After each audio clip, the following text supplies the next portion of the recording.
I'm going to try that entire spiel again. Oh my Jesus. gosh. But you did it so well. I know! I didn't flub!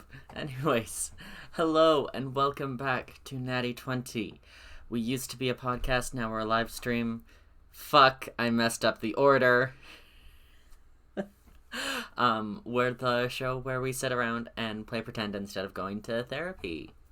Uh, I am your host and friendly neighborhood GM Havoc, and I use they, he pronouns. Hi, I'm Pixie. I go by she, they pronouns. I play Eidilea Hyrone, who was once a centaur but now is an elf, and is freaking her little ass off right now about Malik going the wrong way. She goes by she, her pronouns.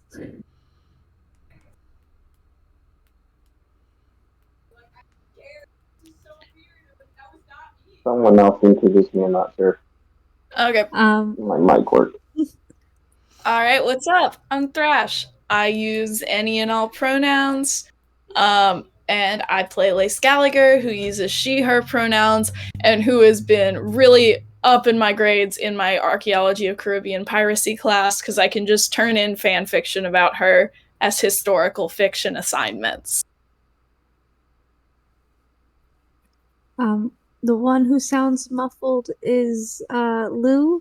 They go by they, it pronouns. They play Malik Fisk, our lovely Darfellan who is doing weird things that will not explain themselves, but Malik goes by he, him pronouns. Alright, awesome possum. Right off the bat, we've got some announcements. First announcement, we've only got a couple weeks left of Natty 20 this year. There's this week and next week, and then we're on our holiday break until the new year. So we will be back on January 3rd, but December 13th is our last session of the year. Second announcement, Red Kitten Productions will be at Calgary Expo in April. That's really far away, but I'm gonna plug it every single time we do this. Cause yeah. Tonight's sponsor. Thrash, do we have a sponsor? No, because it is finals week, and no. Oh, we can be sponsored by this really cute little velvet bodysuit I got. It's like a dark red color. My roommate gave it to me because she's getting rid of all her clothes. And so, like, I got to go through the bag and pick it. And my girlfriend and my other roommate got to go through it first, and they got a lot of cute stuff. But then I got to go through it last. And so I got the stuff that they didn't want, which included two really cute pieces. The only reason they didn't want both of them was they were velvet. One's really cute. It's like a long sleeve black velvet crop top with red flames on it. And then I also got this green little corduroy skirt and this like maroon velvet bodysuit. This is the one I was talking about at the beginning, and it's got these like hook and eye fastenings down my cleavage, and it's really cool. Okay, so an actual sponsor for tonight is Eating Your Dice. They wouldn't make them so pretty if they weren't meant to go in your mouth and go crunch.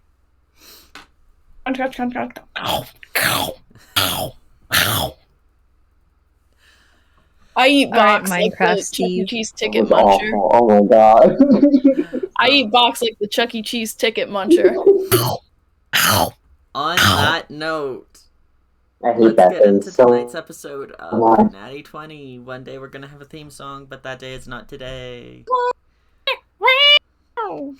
Oh look, you are looking into chat. Hold on. Wait, oh. I don't see anything in chat. I see Dan. Oh no, wait, Pixie's in chat. Pixie's in chat. Pixie, no! Pixie, no, don't reveal all our problematic messages. Alright. Don't reveal the message where I was drunk and I sent a loot. Ron DeSantis smasher pass. We'll get canceled. No one would have known if you hadn't said anything. You do realize that, right?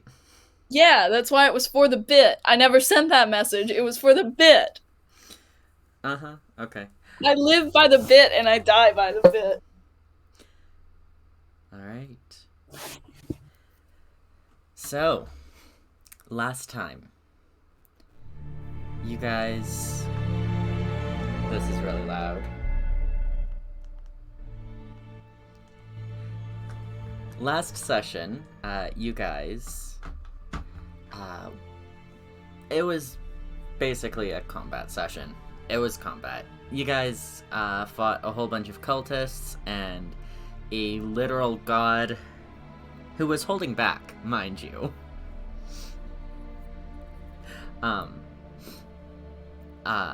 Everyone was down, rolling death saves. Malik did die for like a second.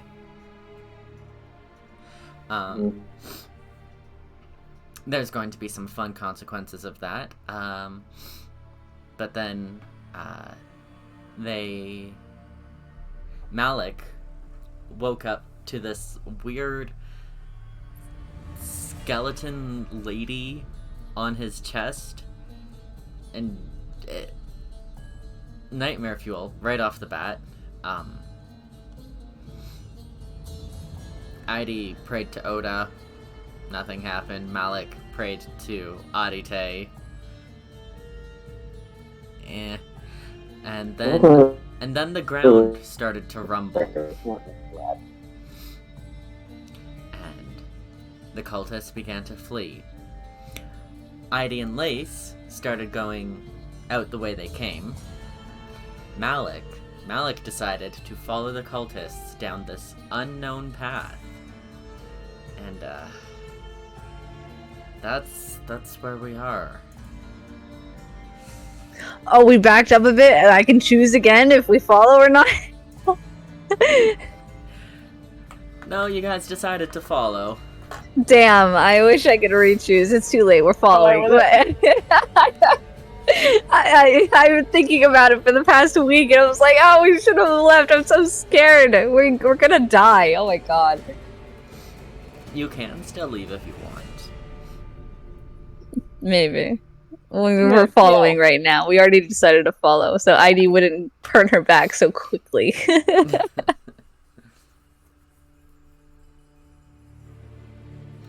Alright, so Malik, you have chased these cultists down this corridor, and this opens up into a cavern for the most part.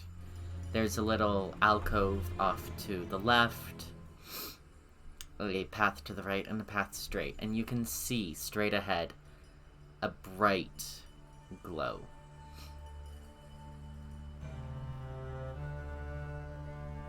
I'm assuming that will,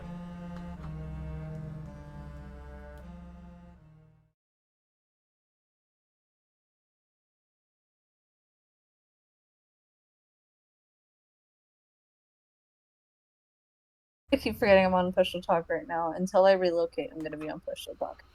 Alright, we are back. Malik, there is the alcove to your left, a path straight ahead, and a path to the right. The path straight ahead has a bright yellow glow coming from it.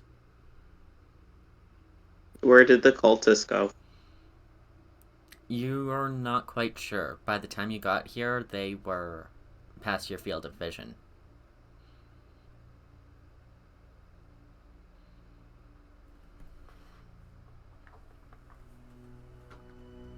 You said it was alcove to the left? Mm-hmm. He'll take the path to the right. To the right. Alright, so that one continues for a ways. That's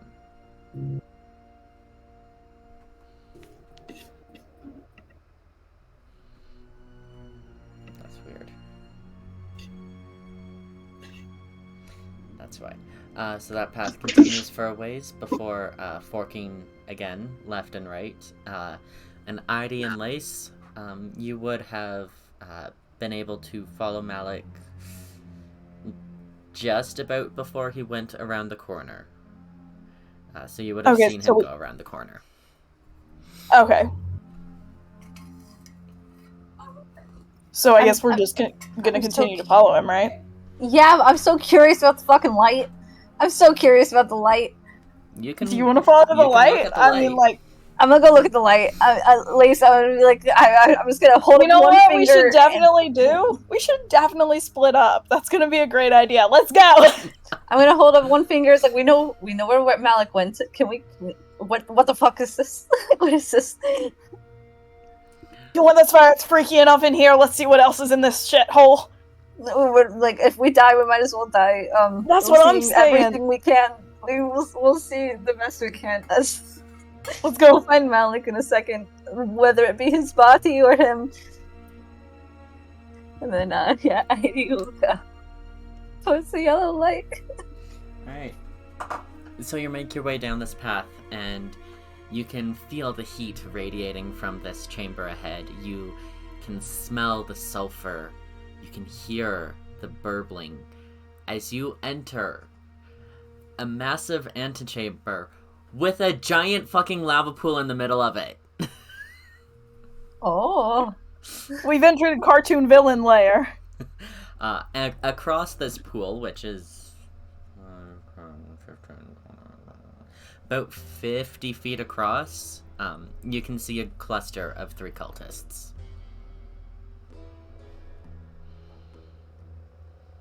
Let's just follow Malik. I don't. Okay, yeah, no, let's go. How the fuck did they get across the lava, though? It's not It's just just lava. a pool. There are It's- ledges. Yeah. Oh, okay. I thought they were like on a little lava island. That'd be so funny if they were just vibing. Yeah. Okay, let's follow Malik. Okay, we're leaving. Not looking at anything else. Just following Malik. Alright. While they were branching off, Malik, there is the fork left and right. He's gonna say a left. You're going left? Yep. Alright. So you take the left fork and you enter this massive antechamber with several lava pools in it. About 80 feet away, you see a cluster of 3 cultists near a river of lava. Are they just like huddling in a corner like, oh shit, we're fucked? Or do they like They're or moving. do they look like they're doing something? They're moving. Oh, they're leaving? Yes, they're leaving.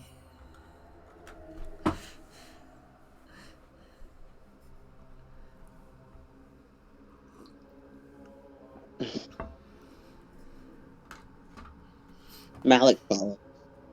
He's gonna go around the pools and see if he can catch up with them. Okay. So Heidi and Lace, you go back the way you saw Malik go. You guys probably just missed each other, mind you. Nice. So Malik, you are now in the antechamber, and Lace and Heidi, you don't see him. Can I? It's just the left and the right, right? Yep. Can I roll a d4? Evens is right, odds is left, and which way we go? I don't want to metagame it. Yes, Sure. do it.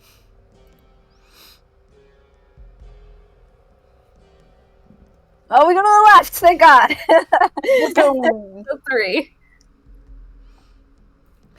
Alright.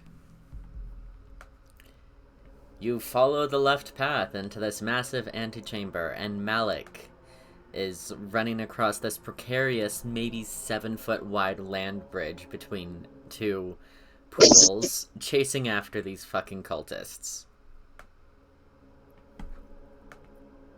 Yeah, the cultists don't really care about us, or else they would have kept attacking us. Malik, what are you doing? Oh, fuck out of here! You didn't even get. You said yes. You left. You should have asked beforehand. We just woke up from almost dying. We need to leave. They're leaving. They don't want to die. What? Fuck whatever they're collecting. We gotta go. Malik whips around like on a heel. His lip curled in a snarl, and he turns to them and he goes, "Then leave."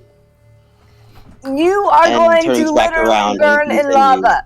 You told Orion you'd come back in one piece. Let's go back in one piece. You can just let us know that you have a good reason to keep going and we'll go with you. Like, we'll literally follow you until the ends of the earth because we're your friends. Like, but just talk to us. Lace gives her a look like, maybe not that far. Lace, I mean, Malik's not looking at them, so Eidilea just shrugs and is just like, whatever to say. Yeah, just tell us what's going on and we'll help. Like, we got most of my family. It's the best I can do. I can't stress anymore and risk my friends' lives for them. I won't let you die for this. Why are you still here? I'll wait for that. It's not my fault you died already, alright? We were trying to leave, man. You kept saying we're gonna leave way sooner and never did, so that's all our fault. Try not to give Malik my anger issues. Also, Eidilea doesn't know Malik was actually dead. As far as she can tell, we all woke up. We all were knocked out. Malik is tuning them out. Like, he's hoping common sense kicks in and they just do their own thing, because he's not. There is no time to stand there and go, oh, I have to explain my... Like, no, he wants to follow these cultists. He knows he's going to lose them again if he keeps letting them. He needs one. He just needs one. Can I have your permission as the player, Lou, to tackle your character? You are still a ways away, because Lou has been moving. Moving, yes? Yes. Yeah. Malik has been actively following. He's when I not eventually stopping. get up to him is what I want to try to do, and I just want consent to literally attack your character. I'm sorry. With your exhaustion, your sprinting speed is Malik's normal speed. Yeah, I'm trying. If I do get up to him. I am going to go ahead and say that as you guys have been arguing, the slow gurgling of the lava around you has been speeding up a little bit. We should go! Can we grab him? I can't. I don't know if I can keep up. We have... shit, I think I'm out of spell slots. Wait, let me see if I'm... Pause! Time out! We're going to turn-based mode because... Oh, no! I still have another spell! I can do Expeditious Retreat and catch up to... No, wait! My Expeditious Retreat's good for an hour. Has it been an hour since the combat? No. Is it concentration? No. Then you're good. Yeah. I'm going to sprint up and try and tackle Malik!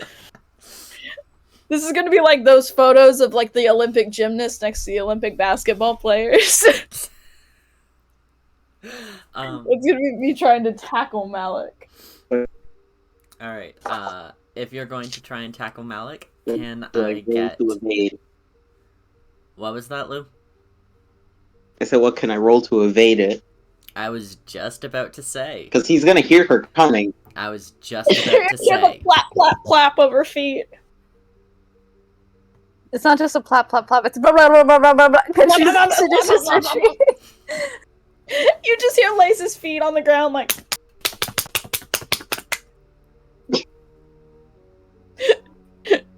She's not barefoot.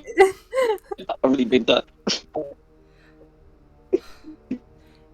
If you are going to try and tackle Malik, I need competing athletics rolls from the both of you. Shit. You a natural 20. I wish I could inspire you, but I'm not a bard. That's an 8, because I rolled a 2. Oh my god. Unless, like, Lou What rolled was a that, 1. Lou? I'm trying to roll it. Hold on. I don't know how to roll in mobile. With physical dice. Use the dice. Roll dice. You guys can also open up Roll20, by the way, see exactly what's going on.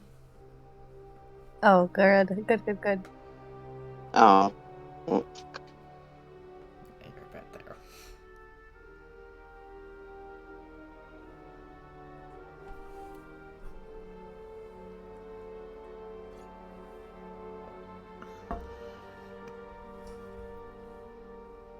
Alright, I'm just use my dice because fucking D&D Beyond wants to be a fucking coward. Yeah. Called me out on top of it. I hope not. Where's my D20? There it is.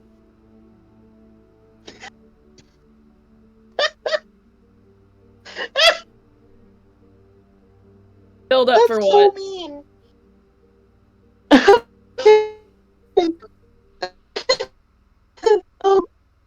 So I rolled a 22. What was the number on the die? It was a 12. Okay. With 2 on my die. So, Lace, you try and tackle Malik. I'm gonna be honest, I'm at 1 hit point right now. I feel like that might have taken me out.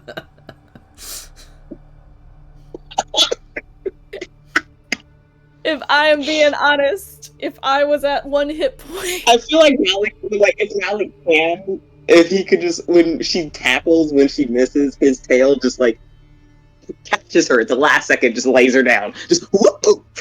Gentle. Don't die.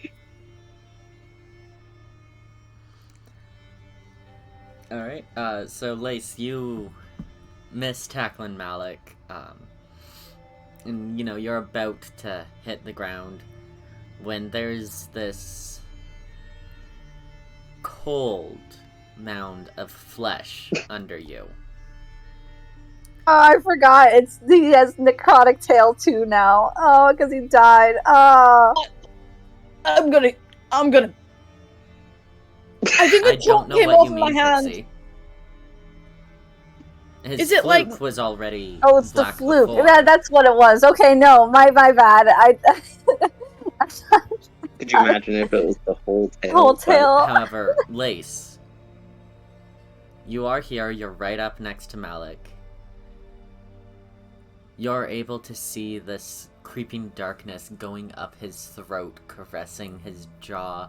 His entire tail is black, and what flesh you can see exposed is also black. His eyes, which were originally pure black, have a glint of cyan behind them. Are you alright? Tell me why that's what stops him. That again? Him and his brooding rampage after these cultists. That's what stops him. In the midst of his brooding rampage to go catch up to these cultists, he goes to set Lace down with his tail, but when she pauses and looks up and goes, "Are you alright?" he, dead in his tracks. And he looks at her a little confused. He doesn't speak, he just looks at her.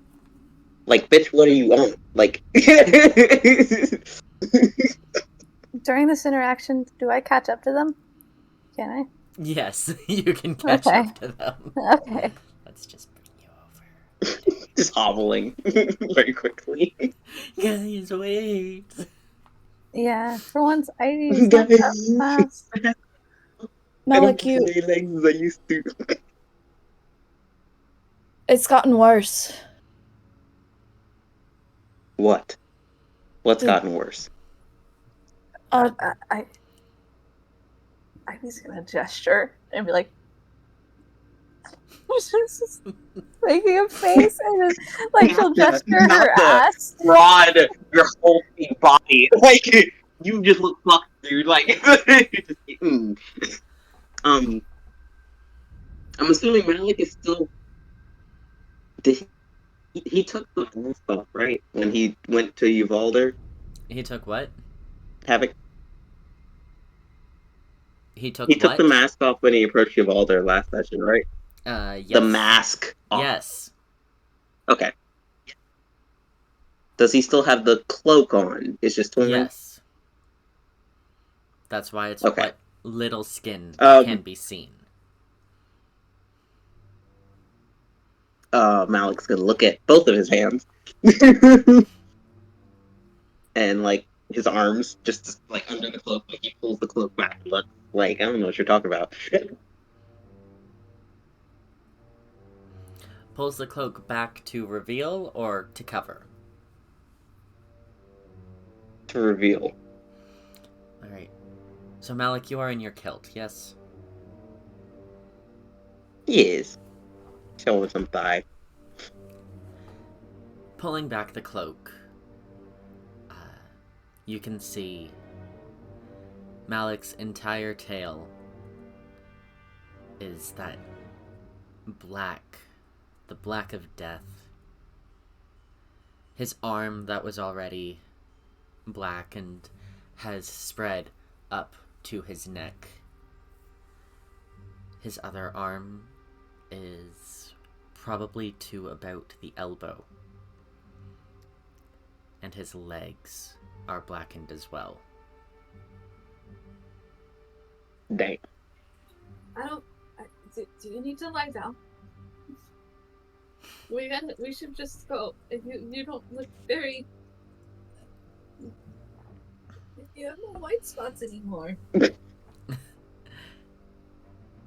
In addition to He doesn't black, look wet anymore. You have no white spots anymore. looking deep into the black, if you do care to look closer, there are He parts does. that seem lighter. Almost like streaks of lightning across them.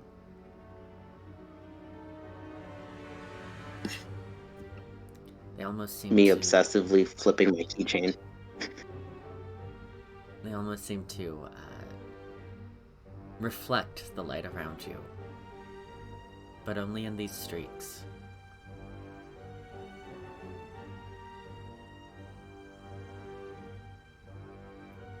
Malik looks pre-panic attack, but just kind of looks at them, and then looks at the lava, and then like stumbles back the way they came a little. Like he's just like, we should go. Like, without saying a word, he's just like, you all right? You good? Mm-hmm. Yeah, we should go.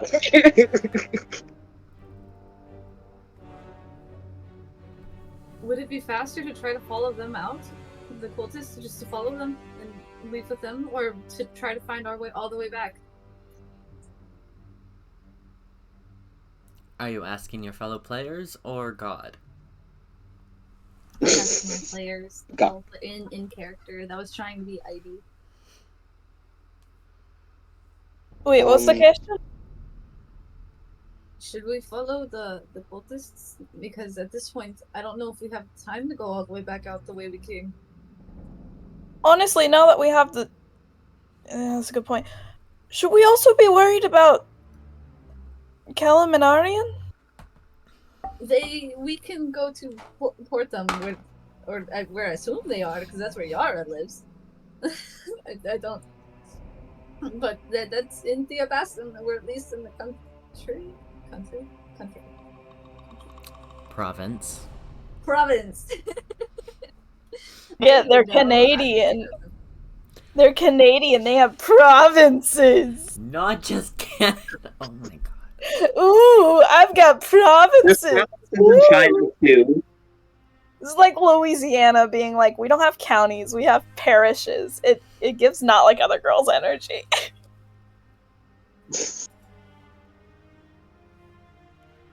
Lots of other countries have provinces. Very few have states.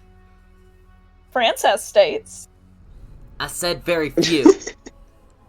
Mexico has states. There's still more with provinces. Japan has prefectures. I can't with you.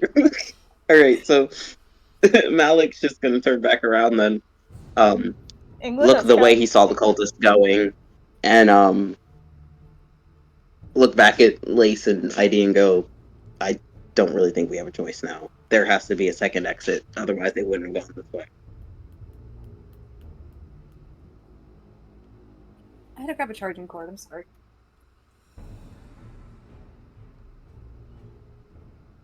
My cat is purring so loud, and he won't leave me alone. Sir, I've already pet you. Put your foot away. Put your dinky little paws away. As you guys have been standing, pondering Malik's new changes and which way to go, once again, the magma around you increases its speed, now almost a rolling boil of this thick sludge. Okay, no. Alex, out. Which way are you He's going? gone.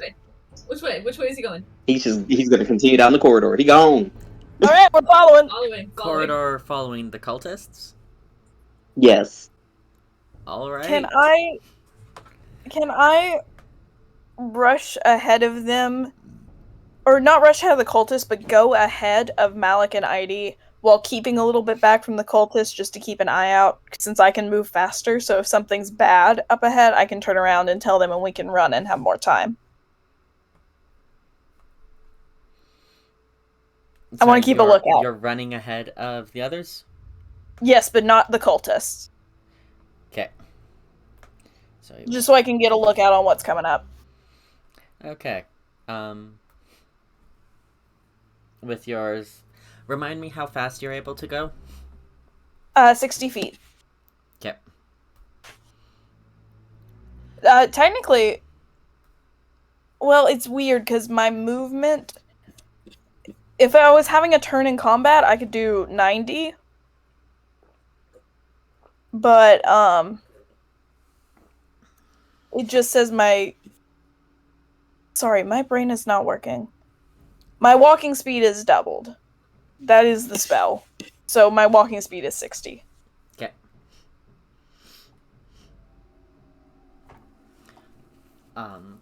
So yeah, you're able to rush up ahead.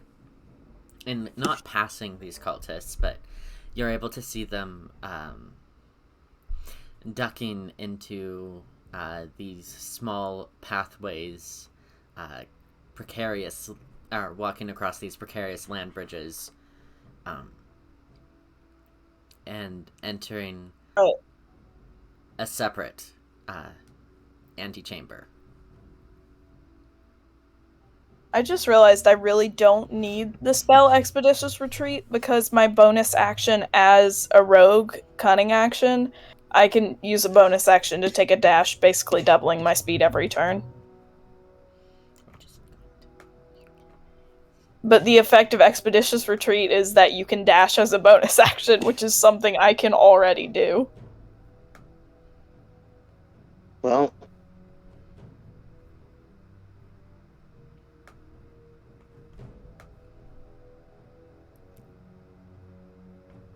God damn it. Havoc, can I change that spell out?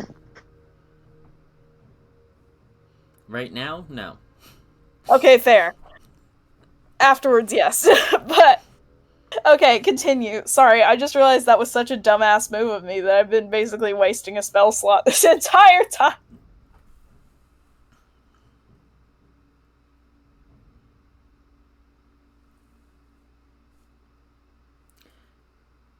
So yes, do you go back and report what you found? Yes, I do.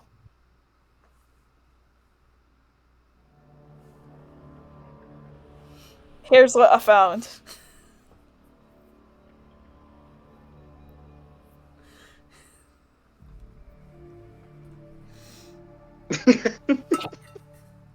What did you found? I You forgot. I'm sorry. It's finals week. My head is full of they the ducked names. into a smaller alcove. Alice, they ducked into the smaller alcove. You will follow them. I don't have a clue what you fucking said, dude.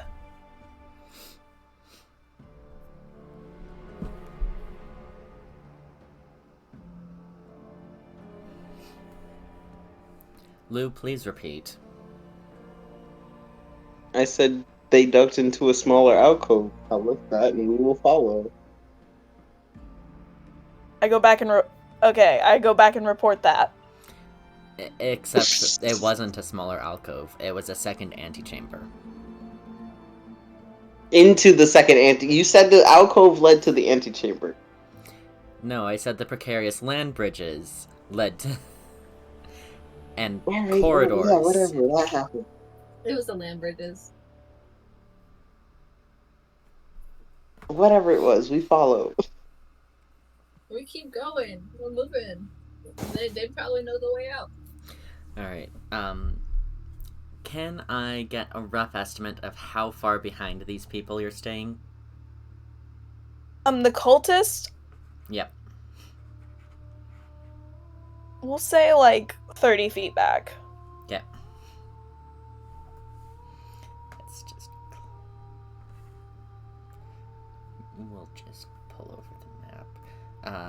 So yes, the second antechamber, there's the rushing of water in here that you can hear.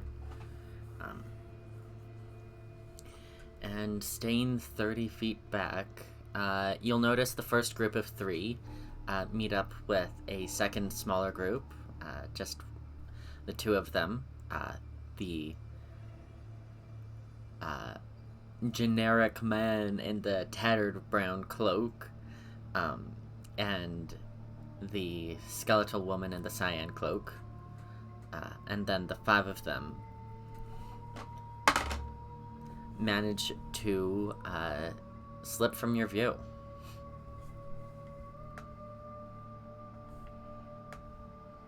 Alright. I'm not gonna head back to the group, but I will stay still for a minute and let the group catch up to me.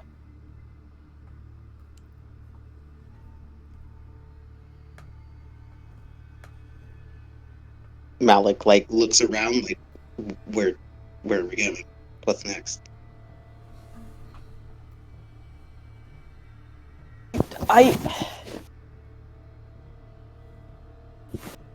How exactly did it happen again? I'm sorry, I'm confused. You were staying 30 feet back.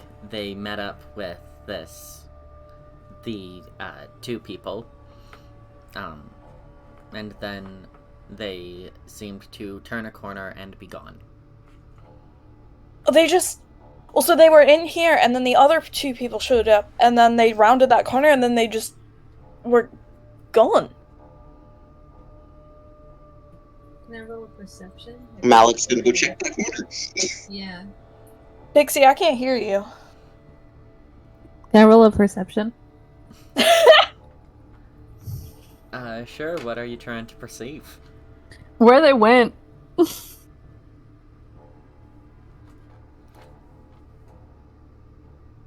I accidentally closed out my D&D Beyond. I gotta fix that. Hold on.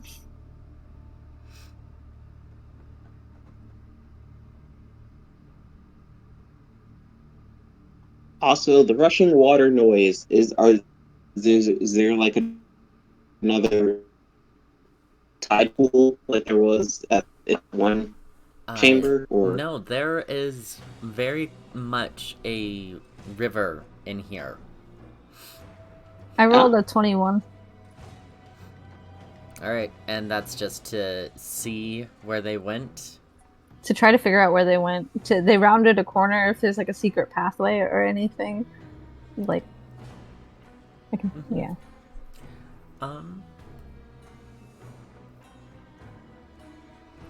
Are you staying where you are, or entering the space? I'm moving forward and entering the space.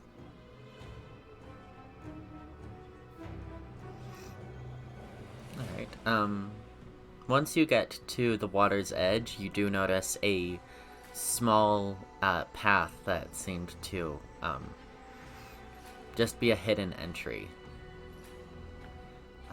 Oh, over here! As well over! as the water rushing in from the corridor to your left, and pooling into this lake in here. So there's water coming in from this way, and we can maybe be able to swim out. And then there's this is the pathway I think they went down. Hey. I have more of those candies. if we need to make a quick escape. If you just have to swim to the surface, you guys should be able to hold your breath, right? We don't know how deep we are. That's why I suggest candies. Let's go. Do you guys want to check out the pathway while we can before the lava keeps rising? I don't really prefer to cut it close when it comes to lava. Let's go.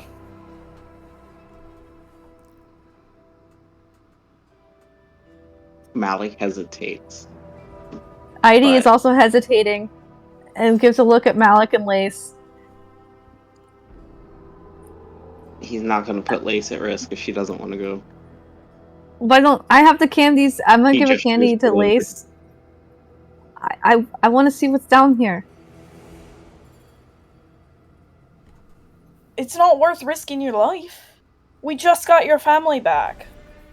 And I will hand the bag of souls to Lace, and you can keep them safe. And you're more worried about exploring down here than getting them back home and getting to see them again. This is 23 of them. Out of 70. 23 that you didn't have before. I'm sorry to say it. No.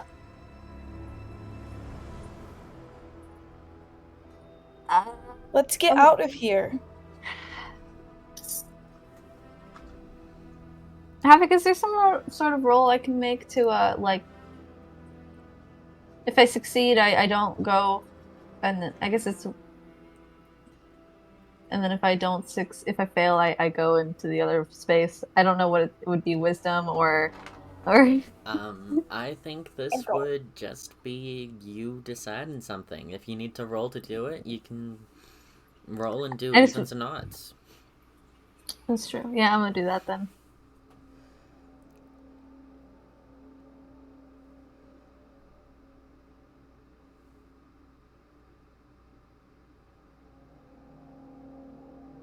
I will say that Lace probably notices that either way, Malik looks anxious because if they're gonna end up in open ocean, he's fucked. Well, there's evens. They leave. Eidilea leaves with them, or odds. She goes further in, and I got a 1. So Eidilea is going to make a stupid decision and go further in. Alright, further into the lake or into the hidden passage? Down that passage. Alright. I did give Lace a candy. Like, I made sure to do that. Lace didn't say she took the souls, so Eidilea still has the souls. But I want to say that loud and clear. Lace has a candy to be able to breathe underwater. Yep. Malik and Lace, what are you two doing?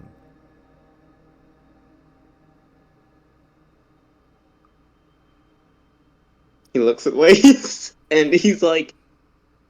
he's like sweating profusely like under the fucking cloak. Talk some sense into her. He just looks at her, he's like...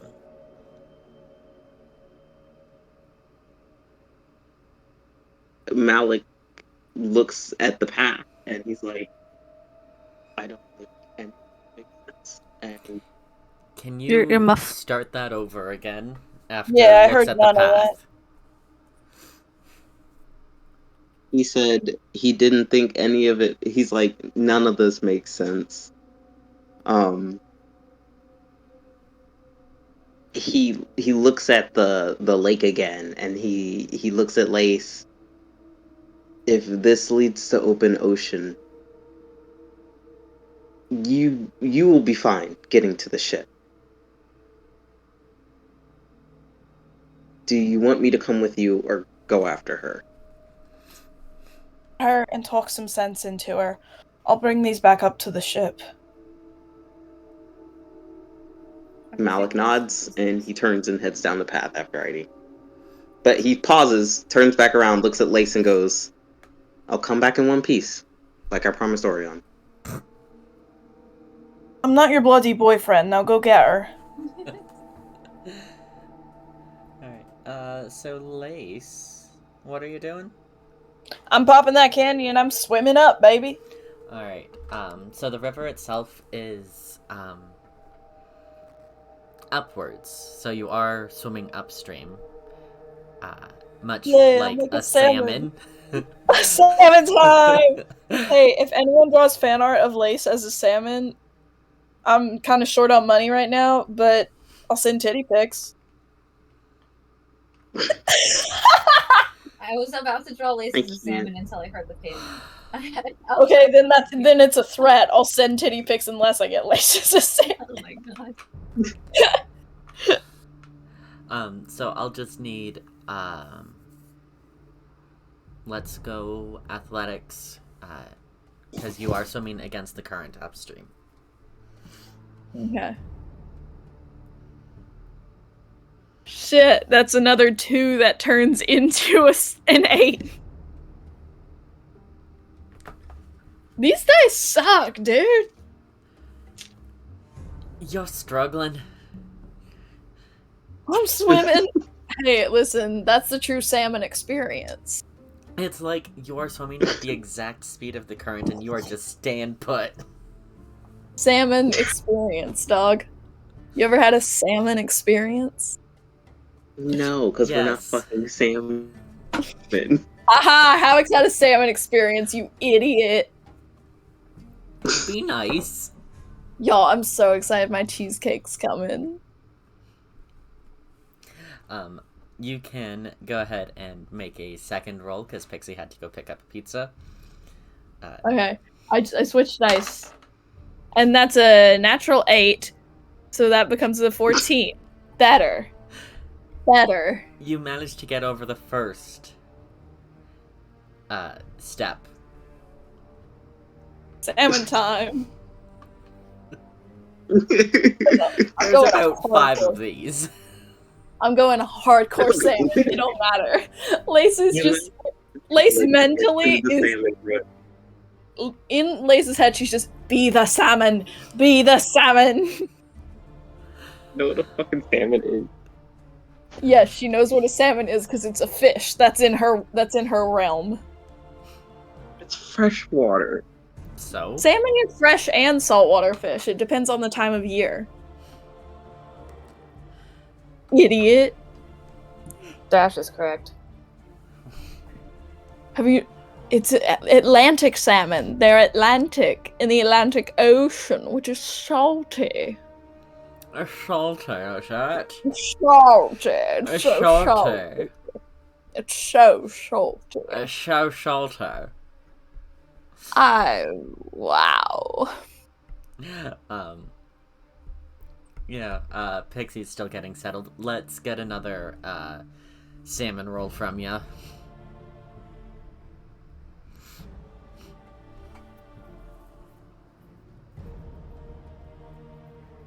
Salmon roll. Sorry, I was thinking about sushi. I was like, how the fuck am I getting sushi to your place? Oh, that's a 12 plus 6, 18, baby. I am becoming the salmon. Swim, swim, swim, swim, swim. Yeah, you get over the second easy enough. You're swimming. I am be the salmon. Be the salmon. I am flopping like a fish in my bed right now. I hope you know that. Because I always record sitting in my bed because it's the only place with sound muffling in this apartment.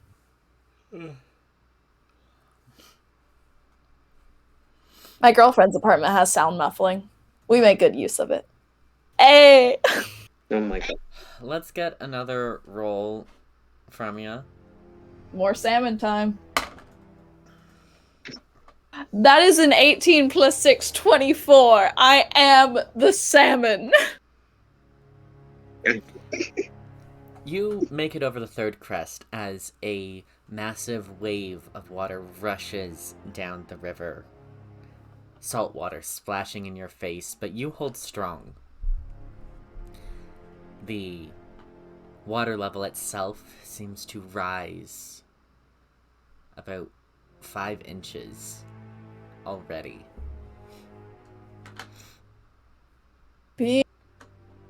doing this, swimming up the river, being a salmon, this is the most mental peace that Lace has ever felt in her entire life. She's just full. She is in salmon space. Full salmon. She is in space. salmon headspace. I'm dead. Oh, and you took the candy, so you are a golden salmon. I'm a golden salmon. Pixie, are you settled yet? Pretty much. Okay. Lace, you're able to keep going. I'm not gonna make you roll some more. Those were just to stall while Pixie was setting up. No matter. I was the ultimate salmon in those moments. So Eidilea and Malik, you make your way through this narrow pathway. It's maybe 2.5 feet wide. Eidilea, you would not have been able to fit with your elk body. Not that you remember having your elk body. But Malik, it is a tight squeeze for you. Love it. This is what happens when you make your characters. I can imagine his belly rolls squishing against the sides. If Orion is here, he'd be teasing him.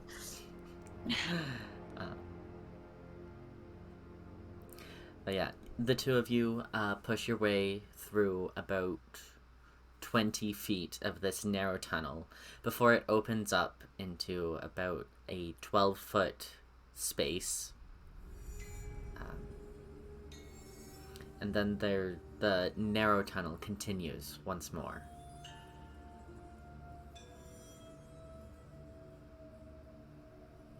What is in the 12-foot space, or is it just empty? It just looks mostly empty. There's stalactites, stalagmites, a small pool of water in the very bottom. And the stone is slippery.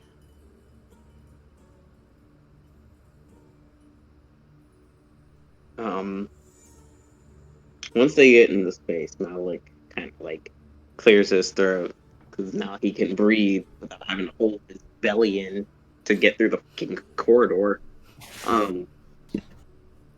He calls out. He's like, Lace said to speak some sense into you. I'm not really gonna do that because I doubt it's gonna go anywhere. So, are we just gonna follow? Or are we gonna head back? Eidilea keeps moving forward without saying anything.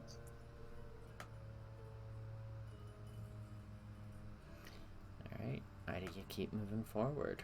Look at my camera. They like my pizza. That's all my cheese. Oh, poor cheese.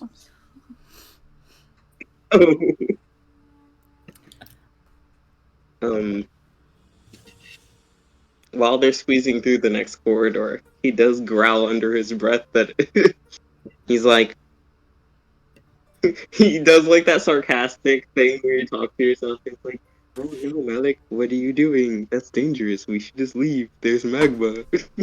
We should go back. Like, the whole he's just doing that under his breath while they're squeezing through. I can fully hear you.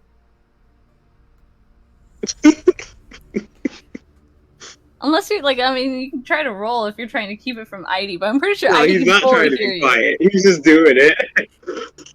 He's being a smart ass.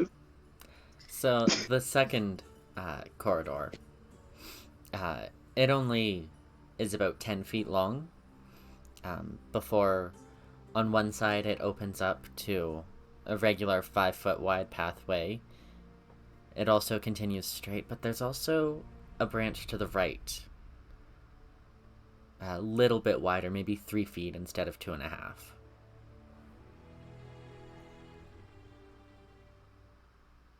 I'd like to roll perception to see if I can notice any recent tracks from them coming through this area.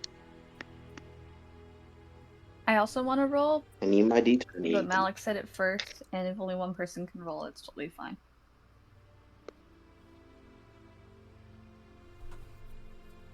I'm probably gonna roll shit. Alright. Bless it, cat. Thank you. Bless it. That means boop it. Boop it with your nose, you bitch. Thank you. Okay, alright. Not the best. Not the best. But we'll see what we're working with. Where's perception? +4? 14? Alright, the ground is stone. There's not really footprints. Whatever wet footprints would have been tracked through here wore off a long time ago. As in, down the path. Because, you know, wet footprints don't last for a real long time. You do notice, however, one side has a door. A heavy stone door.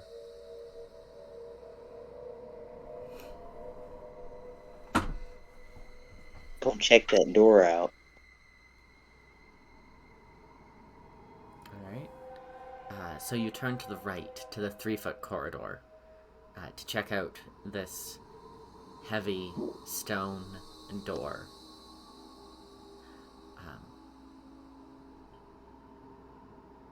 You can't see any cracks around it. It seems to have been designed to be watertight. But there is a knob. The door can be opened if you wish. Turn it? Question. Open the door. I need a strength check from you, please. Alright, come on, big boy. Come on, big boy. Bless it, hairless cat. Oop, thank you. That's my boy! That's my boy! How do I do addition? What's my strength? Also +4, so that'll be 21? Don't eat my dice. 21. Please. But that's the sponsor. Yes, Well, the sponsor. dice consumption only for humans, not for cat. I don't discriminate.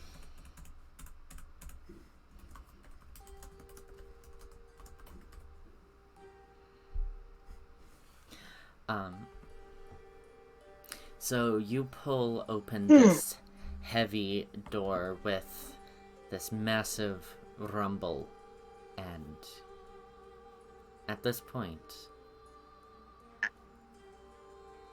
you can hear Eidi's thoughts once more.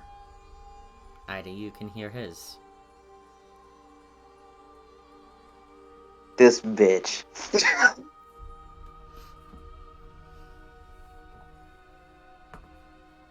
All you hear in Malik's head is, what the absolute fuck? I'm so fucking sick of risking my life for shit like this. Like, okay, can I go home? Like, can we why did I go this way? Like, I should just went with late. Like, this is absolutely stupid. Wait a minute. Why do I hear? Like, Malik's thoughts just go quiet. He looks at Eidi like, bitch. Did you hear all that? Eidi is gonna look at Malik. And then all you hear is, of course I fucking heard all of that, but she's not saying anything.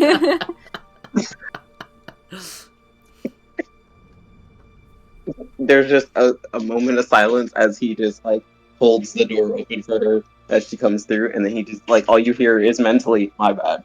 And he just turns back around and keeps going. Like, he's not gonna dwell on it. Can I roll a perception for whatever room we entered in? I was about to describe the room. Oh, awesome. I will wait. So you pass through the doorway, and the ground beneath your feet is no longer the smooth stone of the caverns, instead opening way to a cobblestone floor. the room directly in front of you, you see several wooden cages. About 6 feet by 6 feet. Most of them empty, with a drain right in the center.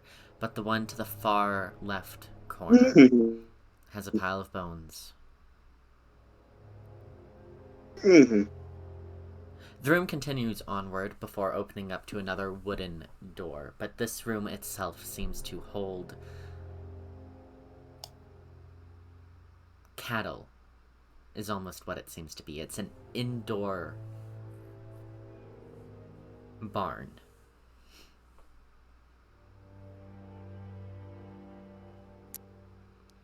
Not very fond of that. Malik is gonna go peek at the bone. Alright, Malik, as you're going to go look at the bones, Lace, can I get another salmon roll from you? Roll. Sure. Do you want that with or without wasabi? I don't like sushi. 17!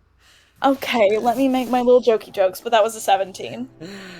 Yeah, you're able to make it over the next head as yet another wave of water rushes in. The water level below you has now risen about 1.5 feet. That feels like in a this hurricane. short amount of time. I'm just swimming up as fast as I can. I don't really... Wonderful. Eidilea, while Malik is checking out the bones, what are you doing? I missed which way Malik went because I had to help my boyfriend grab something real quick. Malik went to check out the bones in the corner. No, before that. Like which room are you in? Did we go left? Did we go right? Like I missed that whole part. You went went right. to the right through the door. Mm-hmm. Okay, the right to the door. Okay, I was just making sure. Can I roll a perception to see if there's anything interesting around or anything? Sure. Let's get that perception roll, and Malik, let's get an investigation roll to check out those bones. Alright, we're checking out the bones. That's a 22. Alright. And Malik?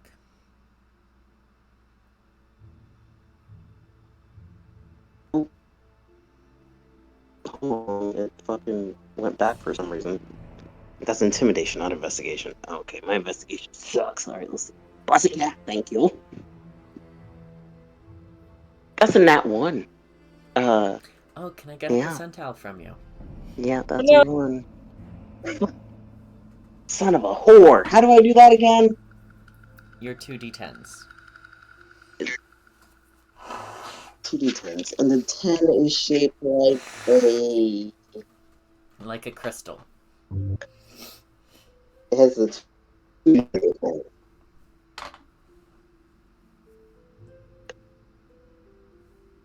That's the one with the 2 numbers on it? Or the 1 number? You'll One of them want goes one 0 of to them 9. with the 2s, and one of them with the 1s. Mm-hmm. And one So of them one's the goes tens 0, place, 0 to One's the 1's place. 90. Okay, got it.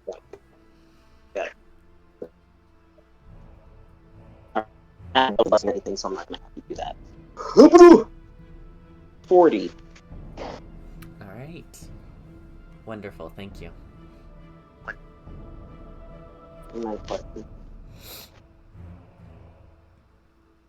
Oh god. Okay, so, Malik, the bones, they're probably bovine in nature. Not a minotaur bovine. You got a 1. They're big and sturdy, like a cow's bones.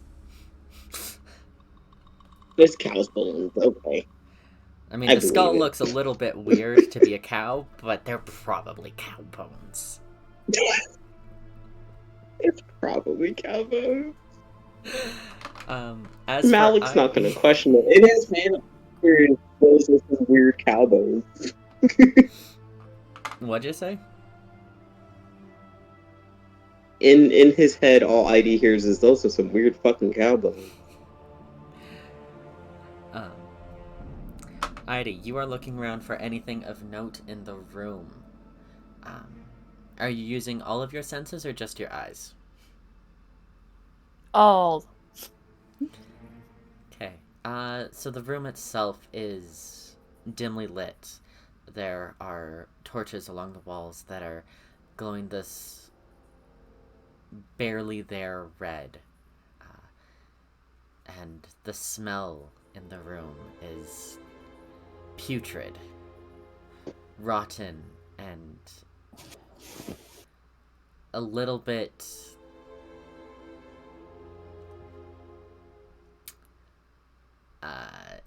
not good. I don't want to say what it smells like, but Like, what does it smell like? like shit. Gas.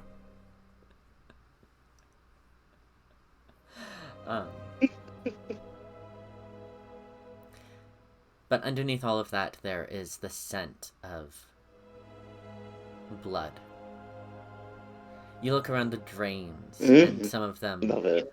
look like they might be rusted, but upon closer inspection, it's not rust, but dried blood.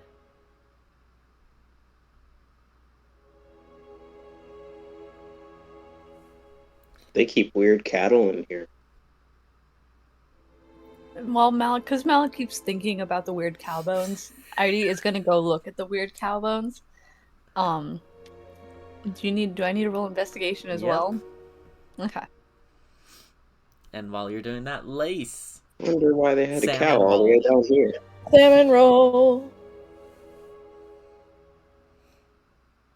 16. I want a mermaid lace pin that says salmon roll on it. Do a salmon roll. You make it over the next crest. Let's Once go. again, the water level is rising. Down below, it's probably about 3 feet higher than it used to be. Almost flooding the pools where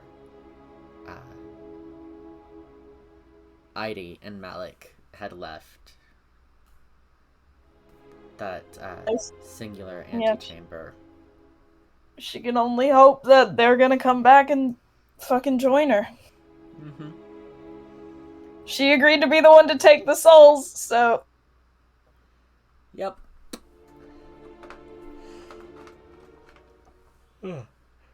Alright, Heidi, what's your roll? 17. Alright, they're humanoid in nature. These aren't cows! What are you on? We gotta get out of here, probably. We shouldn't have stayed longer. I was just trying to see if they left anything. These are fucking cows, Malik. What do you mean? Those are clearly cattle. These are humanoid. Look At how the very dense they minimum. are. I can't tell you what race. Malik does not look like he believes Heidi, but he's not going to argue either. Well, obviously there's like some kind of structure here, so maybe we can just find a way out if we just go to the door. What was that, Lou? He said obviously there's a structure here, so maybe they can just find a way out if they go through the door. Heidi will open the door if there's nothing else of note in there.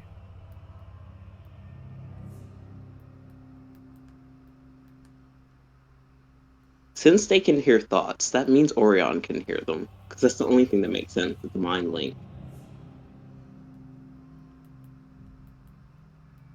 So when ID goes to the door, he like, for a second there's a pause, and he's like, Callum, Orion, can you hear us? Because we can hear each other.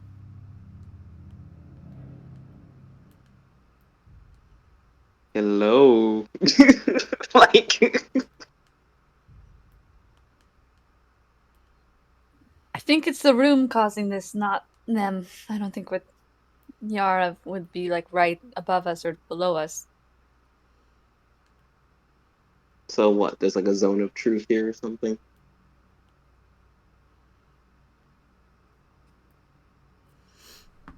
I don't know. Let's just go through the door and figure out what's there and then get out of here. Malik, you reach out to Callum and Orion, and you can faintly hear just their idle thoughts. But there's someone else.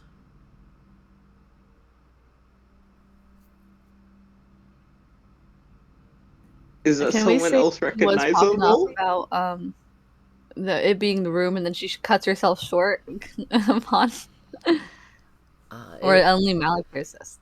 It's not that you hear someone else, you feel a solid wall.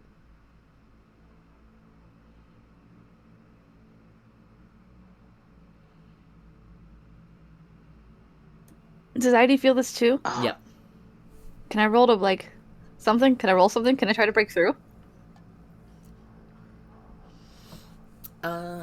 Yeah. Let's see. Oh wait, hold on.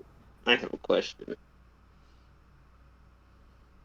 We can hear Kellum and Orion's idle thoughts, but the other presence of a person we can't break through at all. That's fucking Eidilea. You don't like that. Everything in Malik's when he softly hears the voice, he's like, okay, but when he senses that wall, he's like, oh, fuck that. He's like, I'm not gonna listen. I don't even want to know. He's like, if that's the bitch I think it is, fuck that. Nah, we gotta go. Malik looks at Heidi, like, he looks at Heidi and he's like, stop. As soon as Malik thinks, whatever you do, do not think shushes, loud. She shushes him in her brain, and then can I roll the thing? Yeah. Let's just have you do a spell attack.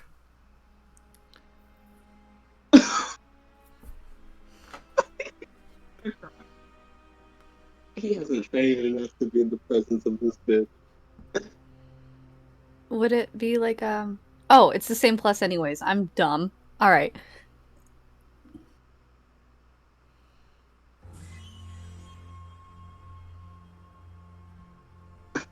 (18 + 8), so 26. Let me pull up the stat block.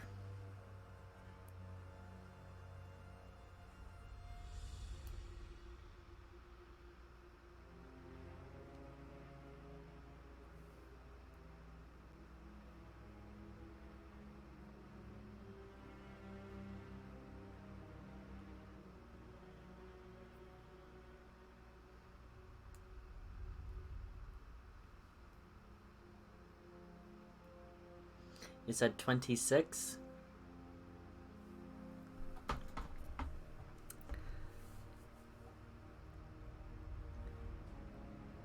You are able to... It cut out for me, so I didn't hear it. I'll say I'm not hearing anything either. I heard it. I got it. You are able to punch through this small hole in this mental wall, and all you hear is screaming. Pain. Yikes. From the boys? From whatever's on the other side of the wall.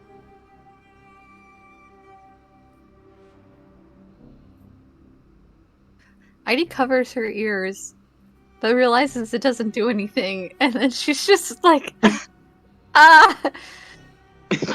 just distressed. Malik throws his hands up at her like, what the fuck did I just tell you? Like, does Malik hear the screaming, or only I? You're the one that he did not push through it. He hears silence. He just hears... Malik's not forcing shit. Malik hears the boys' idle thoughts, and he knows the wall is... He doesn't want to go past the wall, because it's there for a reason. Is there, okay, Heidi's gonna open the door. Heidi's gonna open the door while she's hearing the screaming. Okay, so you are continuing here. I will say that you only hear the screaming for a few seconds before you are forced out again. Okay. But you open the door, and it just opens into a small 10 by 10 room. There's a door straight ahead, a door to the left, and a door to the right. Okay, no, wait, okay, there's too many doors. We should go. We should go. With your passive perception, you do hear a voice on the door to the left. I'm just gonna be like, there's too many doors, and then just go and open the left door. Alex is looking at her like she's insane. Like, the reaction to the screaming was bad enough. Ben, go lay down. I did not call you.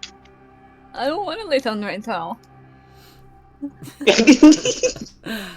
So you open the door. Yeah. And inside, it's this almost kitchen-like space. There's this massive cauldron with a about 6'3" buff tiefling man stirring a stew. He's got this brilliant red skin, horns that are this deep black, and his hair is cut short, but it's almost silvery to color. He's got this burn covering about half his face. And he spots ya, and raises a hand in greeting, and he is missing 2 of his fingers. Hey! Soup's about 20 minutes out. Are you new? So the volcano is exploding, and everyone's leaving, and you probably should get out of here. Door will hold. Always does. Always. God. Oh, we didn't shut it. The minute Malik hears that, and he races back downstairs to shut the door. Like, all you hear in the background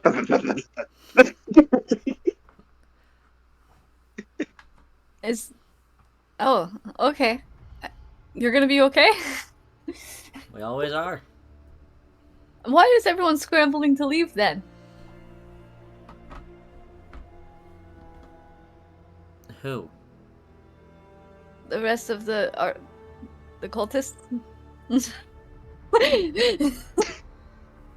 Oh my god. Sounds like you have one of those after-school fever dream naps where you just fucking dream some crazy shit. You don't know where you are or what's happening. Now, darling, you feeling alright there? No, like, everyone wearing... I'm just gonna hold over cloak. Everyone wearing these? They were all running away! Ain't seen no one in those. Does Heidi still have the mask on? No, the mask is off. Heidi took it off when she shot the spell at Uvaldir. So, yeah. We're in an entirely different place right now. This is, like, not a part... there's a whole cave system down there filled with blood and bodies. Oh. Do you mean the barn? Or beyond the barn?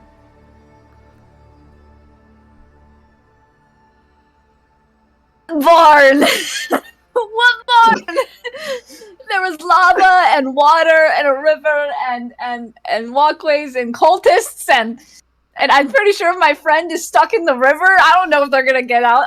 Is there a way out this way? Can we leave here from here? We got trapped in those cave systems. Can Malik still hear Heidi's thoughts? After he closes the door and he comes back, he's just staring at the back of Heidi's head like, what the fuck is she doing? I mean, if you really want to leave, there's the stares, yeah, that way-ish. But you don't seem right. Come, sit. I'll get you something. You asked if I was new? I have no freaking clue where I am. Like, just hiding in the room, out of sight, just like he doesn't want to be spotted. Just standing there in the corner. He is going to try to lead you over to a stool. Do you let him, or is this going to be a forceful thing? No, I'll walk over with him. Just freaking out a little bit. She doesn't understand why this is safe from the lava. That door. Like, it's safe. Lace is out in the ocean at this point. I don't know. I feel really awful. Oh, man. Lace could have gone with us and had a safe travel. Yeah, Lace is having fun, though. Speaking of Lace, let's get a salmon roll. Not 20! Amazing. Nice. I think with that, you're able to crest over the last of these small waterfalls, and you find yourself in the ocean. Safe-ish. As the waves are crashing against the side of the island. Where the fuck am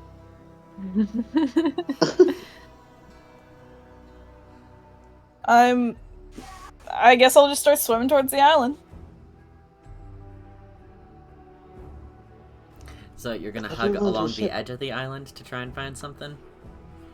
Yeah, I'm gonna see if I can just find people. Alright. Let's just get a perception roll from you.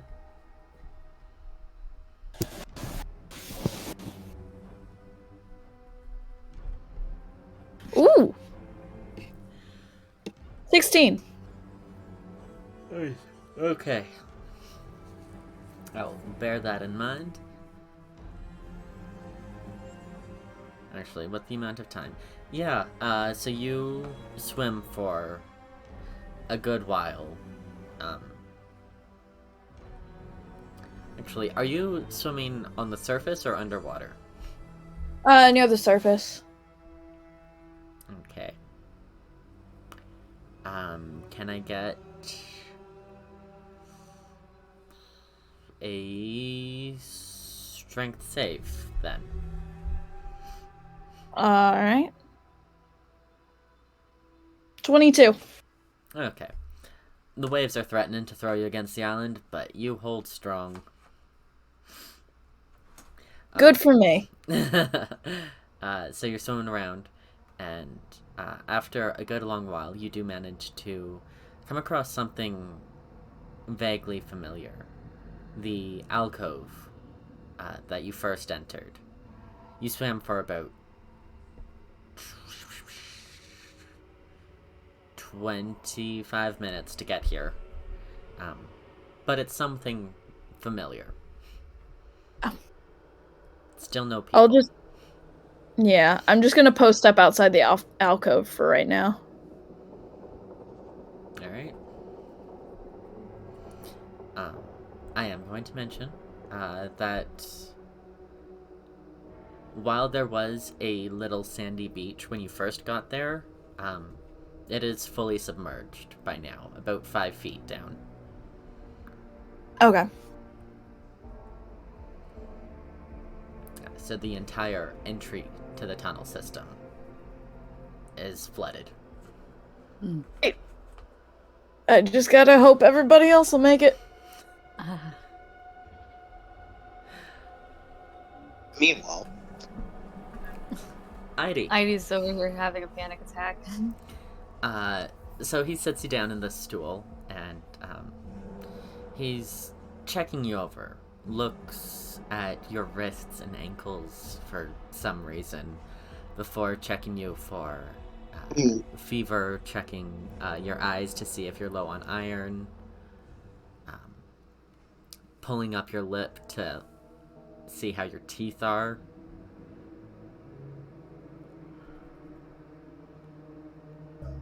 Well, you ain't cattle. Are those people cattle down there? Is that what they mean? Is that what the bones were? Let's Malik in just her head just goes, "See, I told you, cow people." Not actual cow people, but people treated as cattle. Did she say that out loud? Do you eat Say meat? that again, Havoc? Alright. Think I might have beans or something around here. And I like beans. he's going to just rummage through the cold storage for a minute. Malik, what are you doing? If Ivy had a brown paper bag right now, it would be... The corner of the room after he rushed down to shut the door. He doesn't want to like walk out into plain view because he knows he looks fucked up. So he doesn't want to be like he doesn't want to walk out. He's just standing like, in the room, just like standing behind the door, like where he can't be seen, just thinking frantically. Can we still hear go each through other's the other thoughts? doors, but I'm assuming Yeah, Havoc said yeah. all Heidi hears is, does he know I'm here? What do we do? Are we leaving? You're just gonna eat beans? Do we even know where Lace is? Like, oh my god. He's like, what do these other rooms go to? I swear to god, if Eidilea is here, I'm going to shit myself. He's like, cattle people? Cattle people? Oh my god. What is this place? I mean, I know I'm in the Bassin, but I don't know. Darling, did you hit your head when you came in? Well, as far as I knew, I was in this giant cave under a volcano, and then there was a door, and now we're here. He's going to hand you a wooden bowl with brown beans and molasses.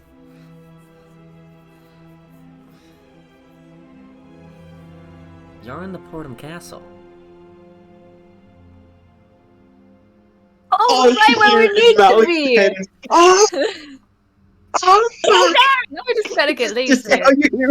Well, I didn't want to. We didn't mean to get in here. That was an accident. Lace just sitting on the island, like, I hope my friends will be here soon. Lace should have came with us. God damn it. Malik is just screaming in his head. Full salmon headspace. Fuck. Lace just in full salmon headspace. On an island. Liz is sipping a coconut water. Lace would not like to be in here if she knew fucking. Oh god. Heidi will think this, be like, that means Yara's here, and maybe Yara can grab Lace. Yeah, but that's if Yara doesn't bring us to fucking Eidilea. Because I'm assuming if Yara grabbed Orion, because we're this close, literally this close to the fucking Portum Castle that we waltzed in here. Heidi, we need to go. If she finds out we're here, we shouldn't think slowly. Can you think whisper, even though it's the same exact volume? You want to tell your friend? I hate the dice roll. Say that again, Havoc. Malik actually physically screams. I didn't tell hear your him. friend he can come in and eat. Malik. You just hear him crash against something in the room, like he busts his ass and he got startled. And he comes with the cloak up and like he tugs the sides in and he peeks around the door. How did you know I was here? Ain't polite to eavesdrop. I'm not eavesdropping. I don't know you. You can eavesdrop on someone without knowing who they are.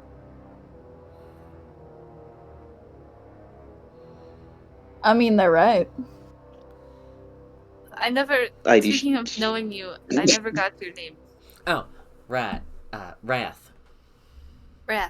I'm. ID.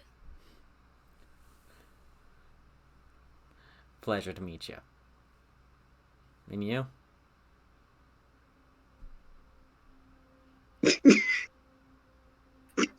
Alec is just sitting himself quietly. he like looks at Heidi like, do I tell him my name? That over there is. I already said your name. That's what ID's thinking. I already said your name. I already said it out loud.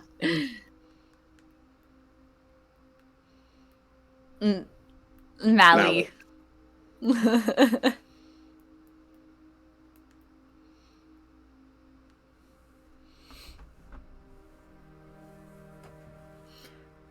Pleasure to meet you, Mally. Oh, we're using my... Okay. Mally, yeah. Woo, I fixed He it. looks at fucking Heidi like you really used my twin's name? That's what we're doing. Now you're not Malik. Malik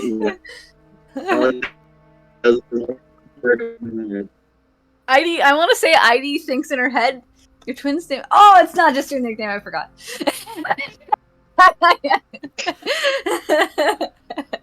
It would have made more sense to call him Mal. This is Mal. Mallory. Mallory. Right, well, you hungry? That one eats meat. We're not eating the cattle, are we? No. That's for the lords and ladies. Us lower folk, we get... Ooh. chickens.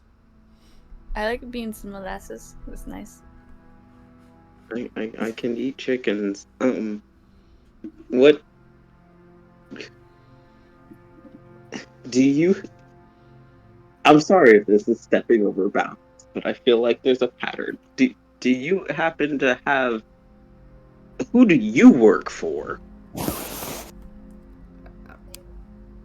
What sort of question is that? I work for our king. Who's your King Lucian? king? Ew. It's all Malik. Malik makes a face. In his mind, he goes ill, but like he makes a. Yeah. Heidi says that out loud. Lucian? Yeah. You know, it's real weird for people to come here without knowing what they're stepping into.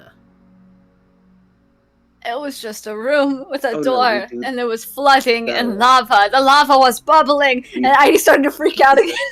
and I didn't know where to go. And we sent our friend down the water, and I wanted to see if I could find another way out and see if there was more. Malik just goes up to her and just takes her shoulders. He's like, Heidi, breathe, chill. We came to Theobastin knowing we were coming to Theobastin, but we didn't know this is where this went. We came this way looking for an escape. When we got here, the Portum Castle was like miles in the distance. We didn't think we'd end up in the basement. Or the barn, I guess you call it. Fact is, we just need to go home now, or actually find someone and go home, because I think he's here. Well, we'll find two people. Our friend is somewhere in the Yes. water. Alright, where's home for you? A boat. Might be a bit difficult to get y'all home. I mean, I was gonna suggest, the the court mage, but I don't think she could send you to a boat. The boat is here around the Avacyn, so it won't be difficult. Because we got here via boat. She can send you to major cities, anywhere with a permanent stand-in teleportation circle. Oh, she has that on the boat. If it's who I think you're talking about, she has that on our boat. I don't think Idi's gonna think this, but yeah, I don't think yours is the mage. I don't think...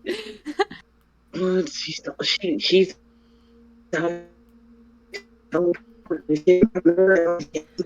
Wow, you're Luke, so can you robotic. please I did repeat not. I all mean, of they've that? been using her to watch us through. Malik says, I'm pretty sure because Yara has been sent to watch over Orion and Kellum anyway, that she probably is the mage because she is very fucking powerful. Sorry, I buffered. Can you repeat all of that? He thinks Yara's the mage because she's very powerful and she was sent to watch Kellum and Orion.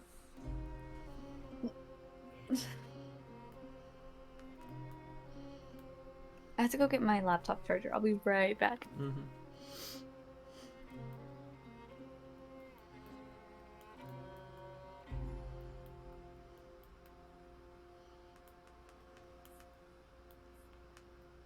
Also, what's his name again?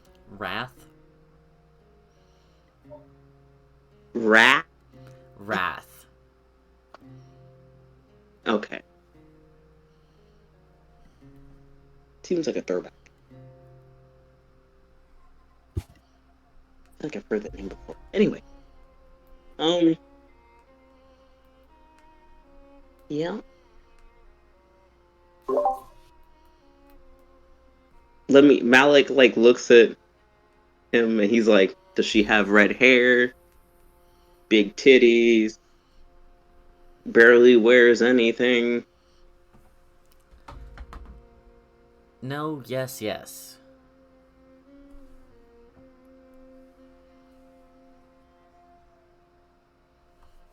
No red hair, but still has the big titties and barely wears anything.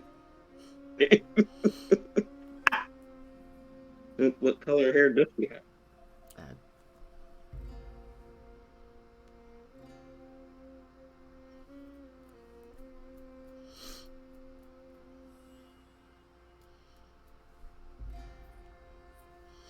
Sorry, I just need to find.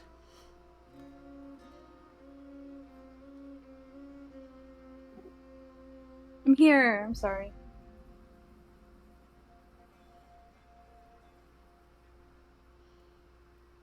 To make sure it doesn't die. Blue. What's up?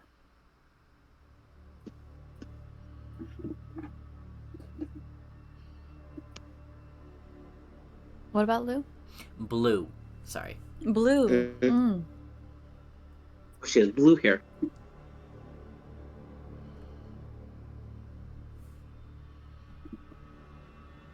Dog. God damn it. Bird, he's eating. Malik kind of mutters under his breath, oh damn, I could have swore it could have been Yara. But he's like, well, we just need a front door, if possible. Honestly, we'll just leave and not cause a disturbance, and just because we've had a very rough hour, maybe hour and a half. It's been, I think we're both thoroughly traumatized, and we would just like to go.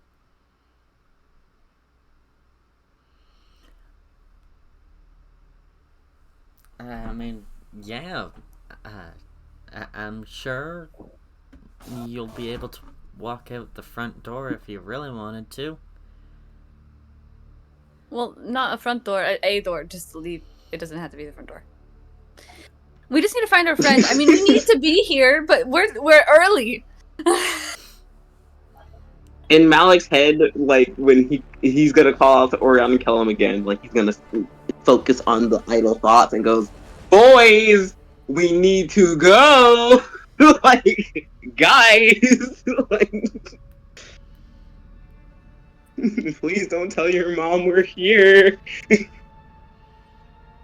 If you can hear this, Miss Luther, we're leaving. Don't mind us.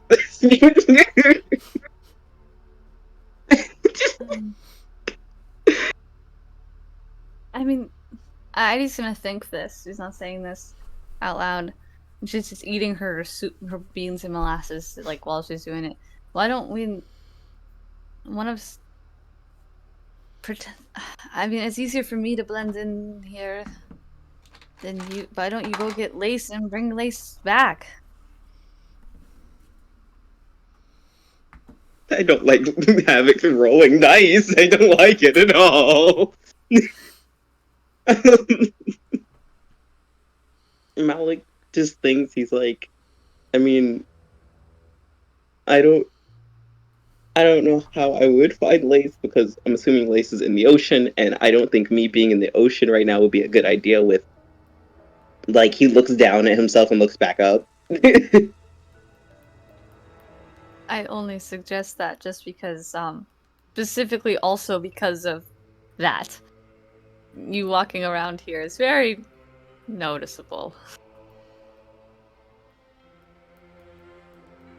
We're also very injured. We should heal first. Speaking of, Ida, you've been eating your beans and molasses. You have regained 4 hit points. Woo! Oh, while I'm just chilling, can I like get to high enough ground that I'm not worried it's gonna be a problem and take a short rest? Yeah. With the water level rising, it's going to be a little bit easier to climb up, and I think your guys' ropes are still there. Yeah, you guys didn't grab them. So yeah. Well, Malik it fell. should He be did. easy for you to climb up.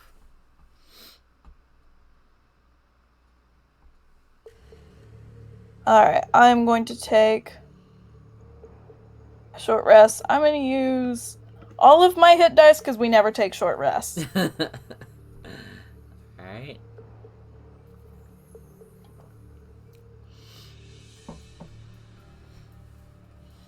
$68 plus 12. Roll it for me, please.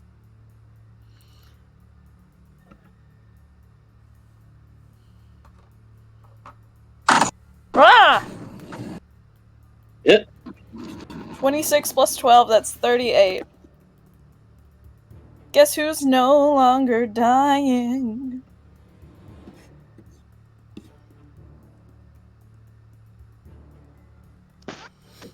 I swear to God, if the cheesecake doesn't get here soon, I'm gonna commit an act of... Never mind, we're live streaming.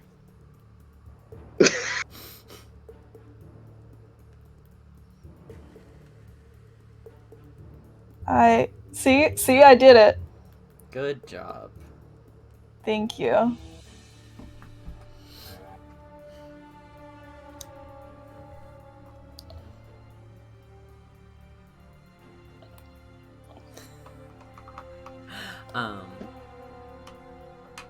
So Malik, are you having any food?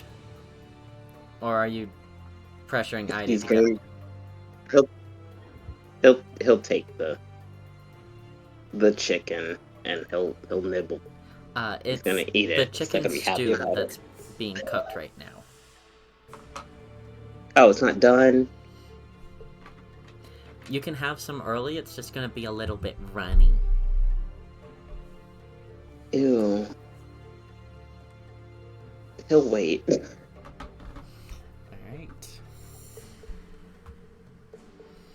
Do you have like an apple or something? Yeah, do you prefer green, red, yellow, blue? You have blue apples? Yeah, they're specially grown here. Sure, I'll try it. Alright, so you're handed this apple, and it's this deep blue. Definitely not a normal color. You bite into it, and it almost tastes like a plum mixed with a raspberry. Ooh. And the flesh inside is this soft purple. I'm sorry. Delicious.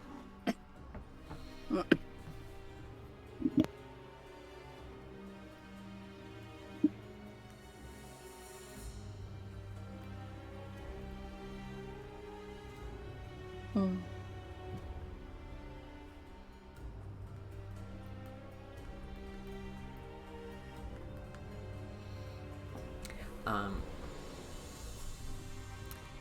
As you guys are sitting there, and, you know, Lou, you were focusing on Orion's idle chatter, you do hear fucking Kellen gets a cell and I get a room. Suck it, little bitch. Do both of us hear that? Yes. What? Heidi just Wait, gets they up have like separate this. Heidi rooms? shoots right up. That. And it's just like, oh, I'm going to the cells. I'm going to the cells. Like, it's in her head. Like, that's what she's thinking. It's just like, wait. And then she goes, wait. He's in a cell and he's in a room. He's in a cell and they're in separate places. Like, that's what's going through Heidi's head right now. It's like, they're in separate. And then Heidi turns and then she's saying this out loud at this point, and she's just like, they're in separate places. They're in separate places. They're in different bodies. Malik grabs Heidi, once again sits her down, and puts a hand over her mouth, looks her deep in the eyes, and stop talking loud. Please calm yourself. I feel bad for Raph. He's like, I heard. He's like, I feel like, okay, Malik isn't holding the cloak shut anymore. So, like, I don't know if he's leaning down, it shouldn't be that obvious, but, like, he's got this black claw just slaps over her this cold black claw slaps over her. And he's like, Heidi, compose yourself. Yeah, that definitely snaps Heidi out of it. That's disgusting. Like being slapped with a fish. Yeah, I just like pulls his hand away.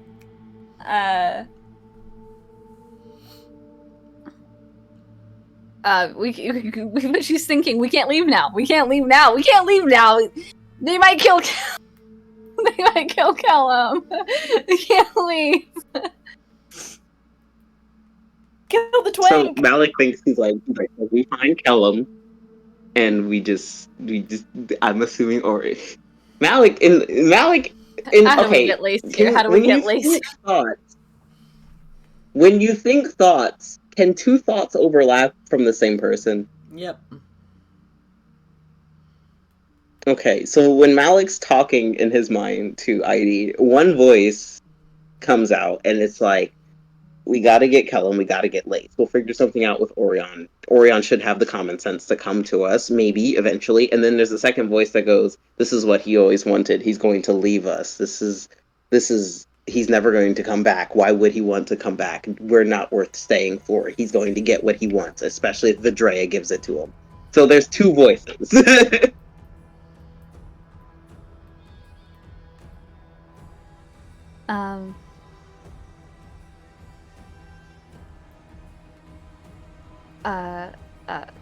Heidi is going to sit for a second and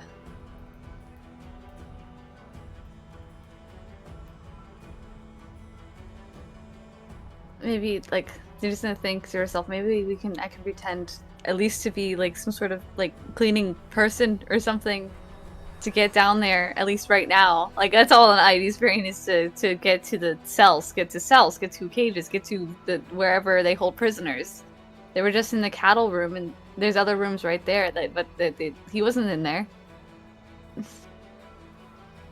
Yeah, but... And we need Lace. We need Lace.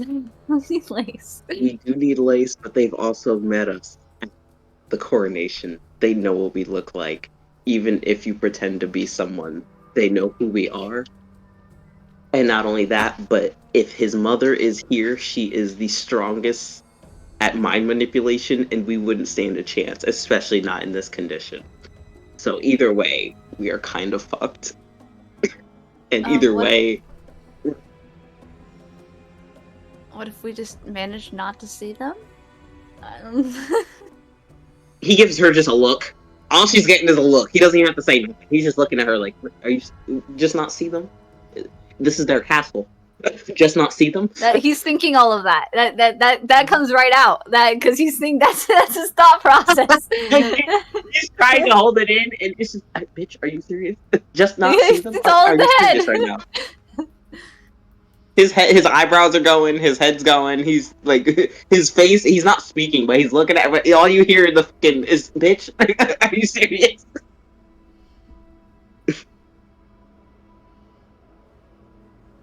He's like, we're gonna bump into someone who recognizes. Somebody. I mean, maybe Valsius or Morwenna, like, those would be the good ones. Maybe even Yara. Maybe Yara would actually walk us straight to fucking there. But I doubt it. I feel like we're gonna walk into one of the fucking lords and ladies themselves and get snatched and end up in that cell with Kellum, which might be a good or a bad thing, depending. I should go back and get Lace.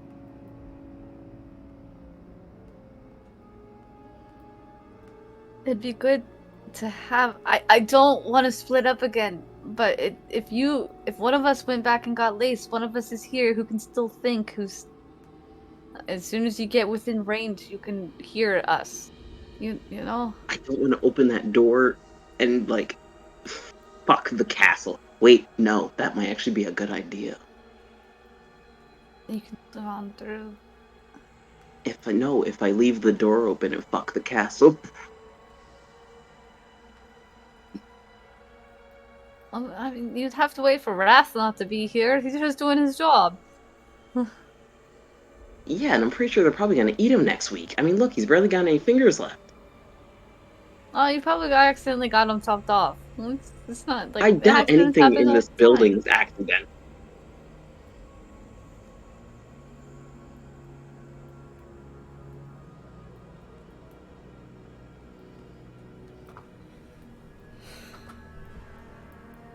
Malik looks at Wrath and Eidilea, and he goes, "I'll be right back." And he turns around and goes back into the barn, to the stone door. He's gonna put his ear to it and see if he can hear magma or water, like if anything's behind it since it's been shut.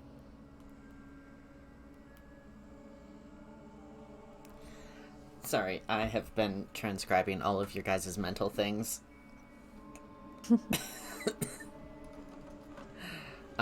You are listening for magma or water. Please roll perception. And now I can actually roll because I logged into my sheet. Ooh, that's a 9. With a 9, it is silent on the other side of the door. He's gonna open it. Oh my god. Alright, you open the door, and right away water starts rushing in around your feet. Ooh, is it like bad, or is it just like Rapidly rushing in. Okay, alright. He mentally thinks to Eidilea, "I'll be right back," and like goes behind it and goes to pull the door shut. Like he leans all his body weight So with you pulling the go knob to closed. You go through the door? He goes through the door and pulls the door shut behind him. Okay. It is a push shut from that side. Oh, okay. And the force of the water does help you, push it shut. But the little pathway is completely submerged. Good thing I swim. So Malik's going to follow his way back to where he released Lace and then go that way. Alright. Or where he athletics blasts all the way. to salmon up. Salmon and, roll. Once you get to the 10-foot chamber, by the way, you do lose your connection to everyone else. Damn.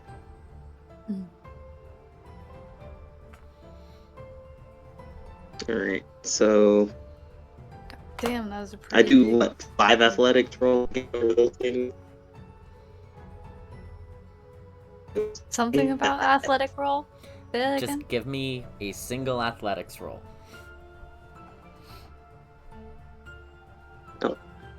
25. 25, you said? Mm-hmm. Alright, yeah, you're able to make it up the first bend. It's a little bit on the difficult side of things. But you're able to start making your way up the river.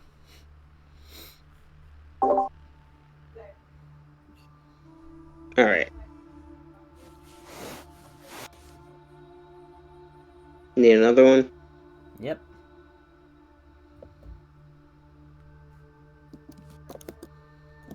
Ooh, 26.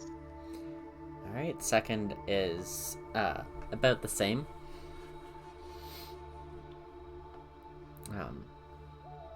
That's a 19. 19 is a struggle to get over.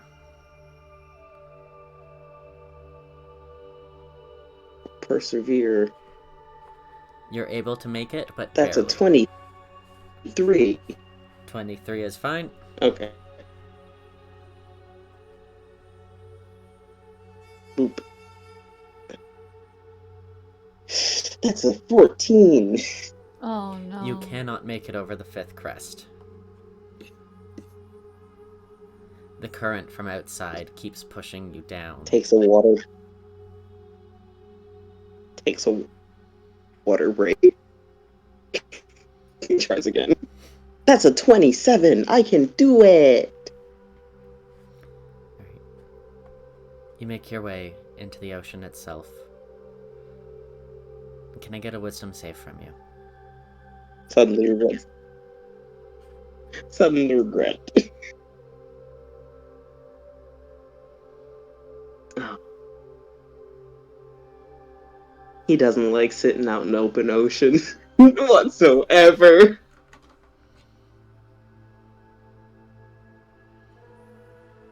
He loses the cloak because at this point it's not really serving him much of a purpose. What is the wisdom save, please? Oh, I have to do wisdom save? That's scary. That'll be a 15. The water's cold. Like swimming Hmm. through the Arctic.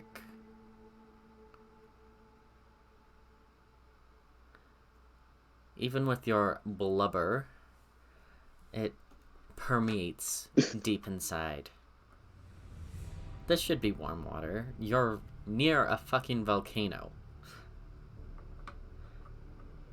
But the water's cold, chilling you to the bone. And as you swim, it's getting darker. You can't tell if your vision is tunneling or if the water itself is darkening.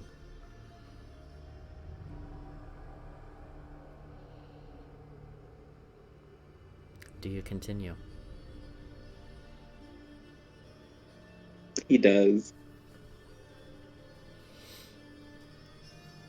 In the back of his head, he's like, I wish I'd dealt with Eidilea, frankly. I think I would have preferred her. No one can hear you. Can I get another... No. A Constitution saving throw, please. I think I bumped my Constitution. Oh god, that's 12. The cold permeates deeper into your limbs, your tail, your arms. It's getting harder to move, to swim.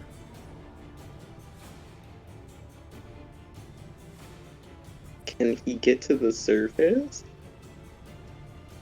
You can try. Your limbs are exhausted, and all he's gonna your try. body wants to do right now is give in and sink. Fuck that shit. No, we're swimming. We swimming like fishes. We swimming.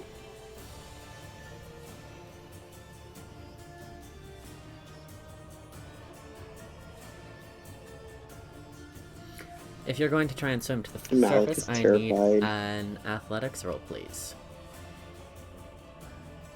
At disadvantage. No. Okay. Damn. Okay, so it's a 17.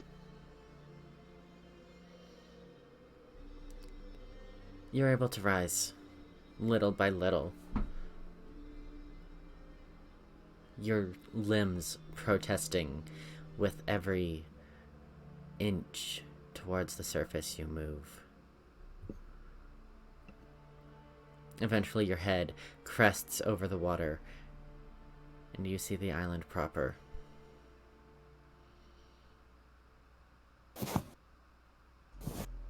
He's gonna scan the shoreline to see if he can spot anything like the ship, a dinghy, lace. You've only swum a little bit, so let's get a perception roll from you.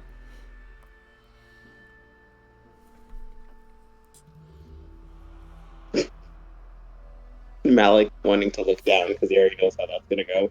That's a 7. Why are my perception rolls so ass? You don't recognize any part of this island. There's no ships on the water that you can see. There's no orange hair along the shore. You're alone. God damn Well, it. Well, shit. He's just gonna keep on paddling and not look down. Alright. Which direction? North, east, south, west?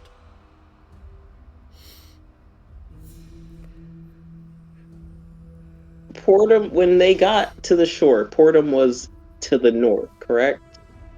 A little bit, yeah. Okay, so he's gonna swim south. Alright. Along the shoreline? Question mark?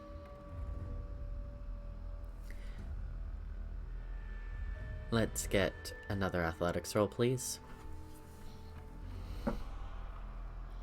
My poor boy. Ooh, net 20 for a 30. Can I get another percentile, please? Oh fuck, I got another percentile. God damn it, son of a bitch.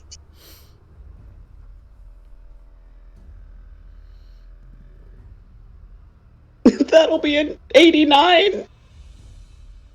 Alright.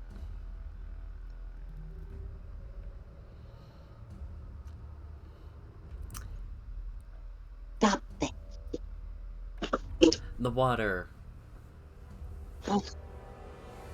remains as bone-chilling as ever, and you feel the cold spread through your arms. As you continue swimming to the south, minutes pass before you spot a head of orange hair up on a cliff. Thank fuck. So, Please repeat. What the fuck was any of that, dude? That was some incomprehensible bullshit that you just came out of your asshole. Lou, you gotta say that again. So Malik, when he's swimming and when he finally notices Lace, he tries to do like to yell above the waves, which probably isn't working out very well.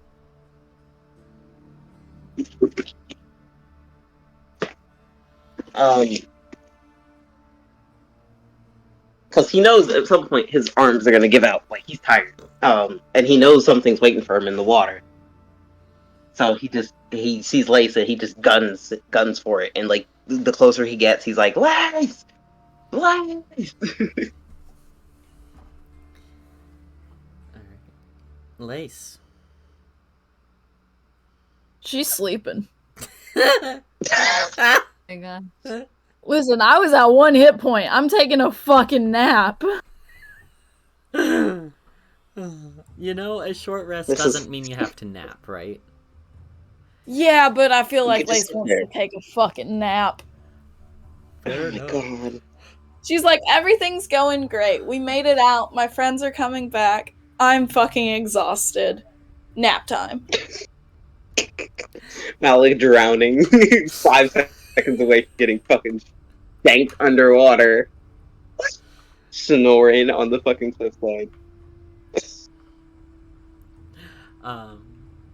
So yeah, you swim as hard as you can to the cliff face. The rope still anchored to the side, so you are able to pull yourself up. A lot of it is submerged. You're only pulling yourself up maybe 15 feet at this point. As a reminder, the cliff was 60 feet when you fell down it. Yes, he remembers very well.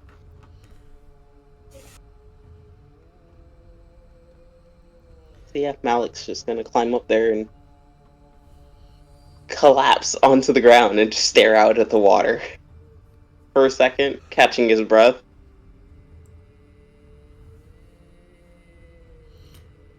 The water that you're staring out into is raging. Massive waves crash against the side of the island. The water itself is angry, almost furiously trying to shove itself into this cavern that you initially entered.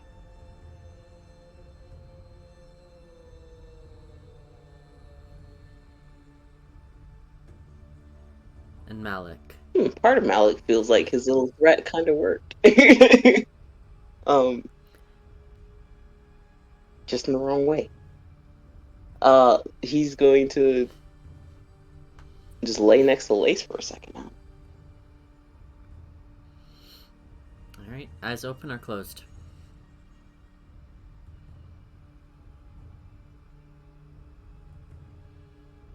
Eyes open. He learned his lesson last time. Okay. You lie next to Lace, relaxing. The sun, the moon's beating down on you. Had to remind myself that it was night. The stars above twinkling ever so slightly. The night is clear.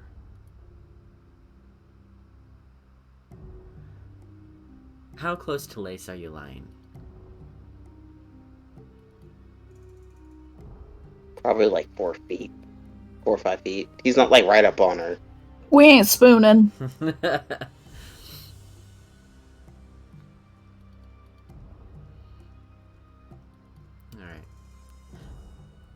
My cheesecake!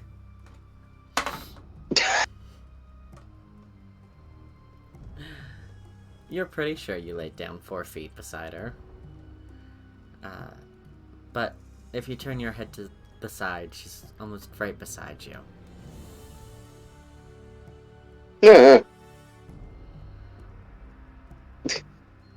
It's calm. He just like scoots away. and peaceful. It's like multiples. You go to scoot away, and you're pretty sure you did. She hasn't moved. You haven't moved.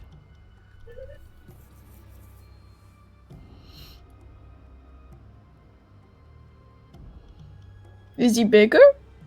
Does he look back and she's like right there again? She is still right there. He sits up and scoots away and like stares at her as he does it. It's like, what the fuck?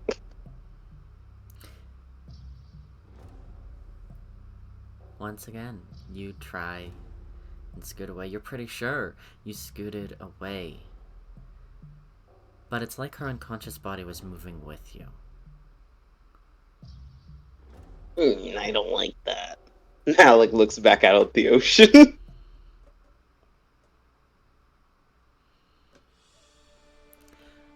The water is now lapping at the edge of the cliff. What the fuck? Maybe you Okay, should make Malik a is pretty place. sure he's tweaking. Malik is tweaking. He knows for a fact he's tweaking. He's like, there's no way in hell that water is rising that fucking fast. Oh wait, is this why no one can find Theobasin? Because technically the water fucking rises to port him, and then no one knows they're fucking out here, and we're just sitting here just, oh shit. Alright, he's gonna turn around and wake Lace up. No fucking way. No, he's not doing this. What? What? No, we gotta go. We need to go. We need to get up and go. Fucking. Where's Heidi? She's in Portum Castle. Let's cut to Eidie. Cool, I'm gonna go pick up my cheesecake. I'll be right back. You're good. So you're eating your beans. And molasses. Have you been conversing, doing anything after Malik was Yeah, all like, yeah. I'll be I'm right asking back. Raph about his job and how long he's worked in Portum, and what's it like working here, how long Lucian's been in charge, and how that's been like. Oh, so you want lore, okay. I want lore. If that's allowed. Yep, let me just find the thing. Where mayhaps the cells may be. If we can visit prisoners. You know. The usual.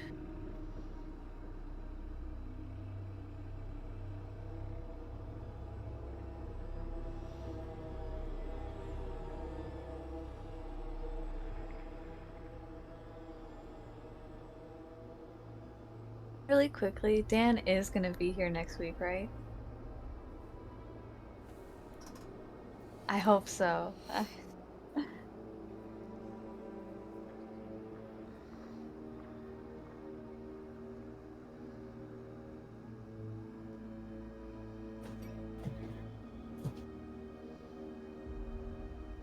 Yo, this cheesecake is fucking banging. I'm happy you like it.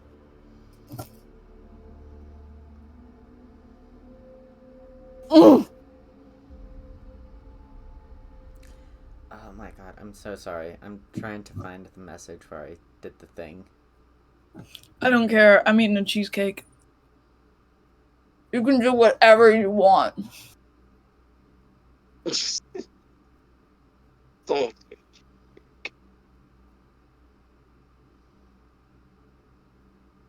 I think the true cause of the fall of man was a really good cheesecake. Like, would I directly disobey God for an apple? No. If it was like a really good cheesecake, absolutely. I'd spit in God's face.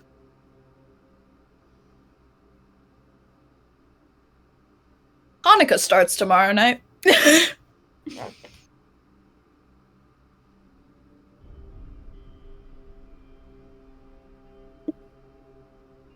I'm gonna get chocolate coins.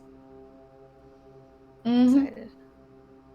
We got a little menorah for my house that looks like it's like a little aluminum bird. We got it from Target. My Zadie right now just got done with a surgery, So he's in like a Mhm. so he's in like a hotel next to the hospital just to make things easier. So he's celebrating there, and then he's gonna bring stuff back here because the last few days of Hanukkah will be here. Nice. Oh yeah, Hanukkah starts on like Tomorrow night. Alright, I mean it's my job here to make sure all the servants and stuff are fed and taken care of. I've been working at the castle probably 20 years now. Worked my way up the ranks. You know, there's fairly high turnover, but that's to be expected somewhere like this. I mean, not many people can survive a desert. But you wanted to know about Lucian, yeah? I mean, he became the heir apparent about 65 years back. I'm about to sneeze. Bless you. From what I heard, it was when his older sister fled in the middle of the night to live amongst the mortals. And, you know, we're pretty sure she got hunted down and killed, but apparently that might be wrong if I'm hearing gossip correctly.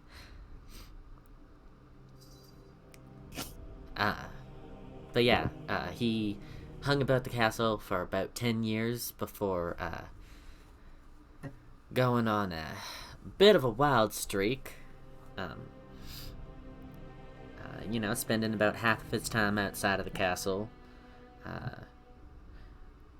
Taking his, you know, favorite servants with him. Can't go alone, of course. But then his father, Anton, he passed during one of these trips, and once Lucian claimed the throne, he took over, and you know, we've been thriving since then. And then his kid, Laz, that one was the first of the kids to actually live past 3. Most of them succumbed to some genetic illness. So, you know, Laz is the heir apparent.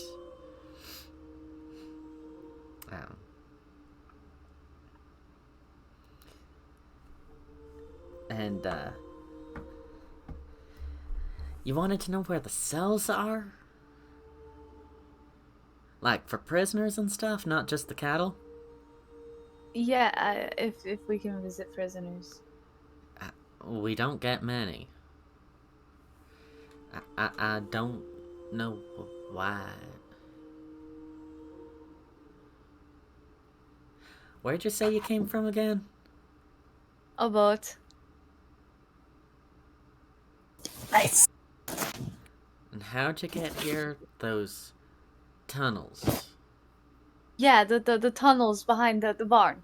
Uh-huh. Behind the door. Well, okay, Wrath, can you pinky promise me that you're kind of you're a cool guy?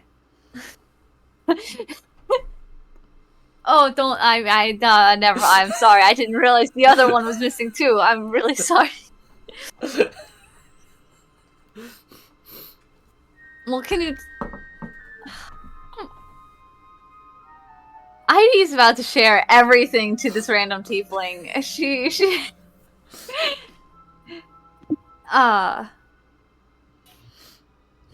basically, my family got turned into crystals and were sent here.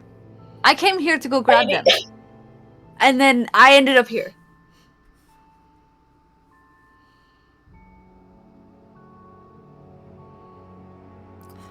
You know, maybe you do need some meat in your diet.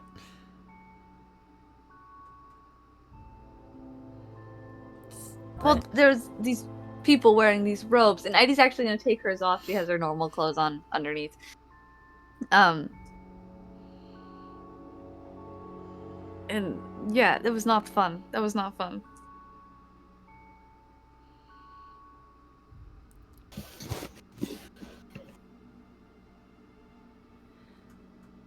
You look like you might need a little nap.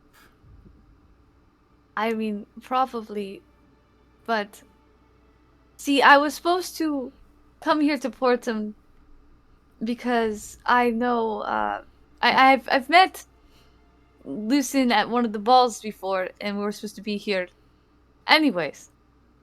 And so I know the prisoner that's there, but I didn't expect him to be a prisoner, and I just want to make sure they're okay. It's not like I can do anything. And then maybe I'll take a nap.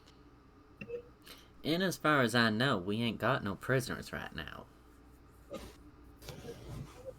Well, as far as I know, someone I'm close with is stuck in a cell.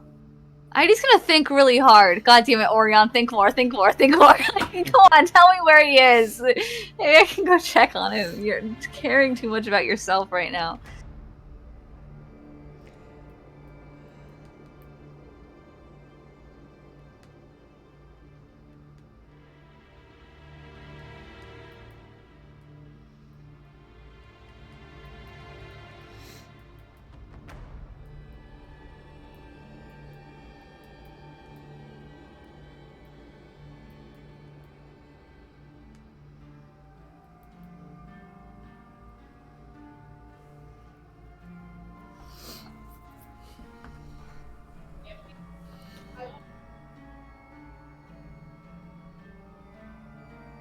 You don't get a direct response, but you do hear just the idle background thoughts of fucking pests.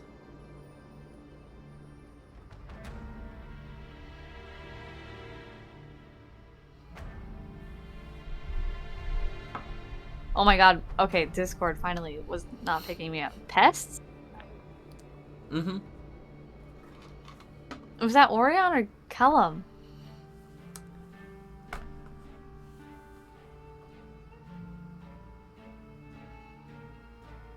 Sorry. Fucking pests.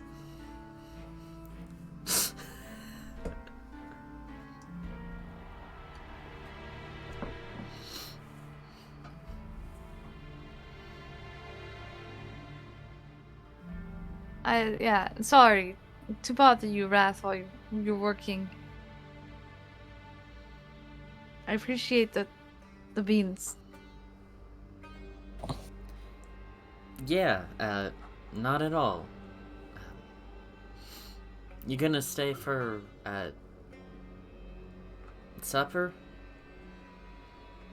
I think I'm at least staying until my friend gets back. I don't quite know where he went. Heidi will get up and look out the door and like just do one of those and just Yeah. If he is a while, you can borrow my bed if you need a nap. You're not gonna get in trouble for me being here, are you? Do I need to report to someone that I exist, or you're not gonna lose your job, will you? I mean, technically, all visitors to the castle have to be registered and all that stuff. But you look like you're struggling to stand.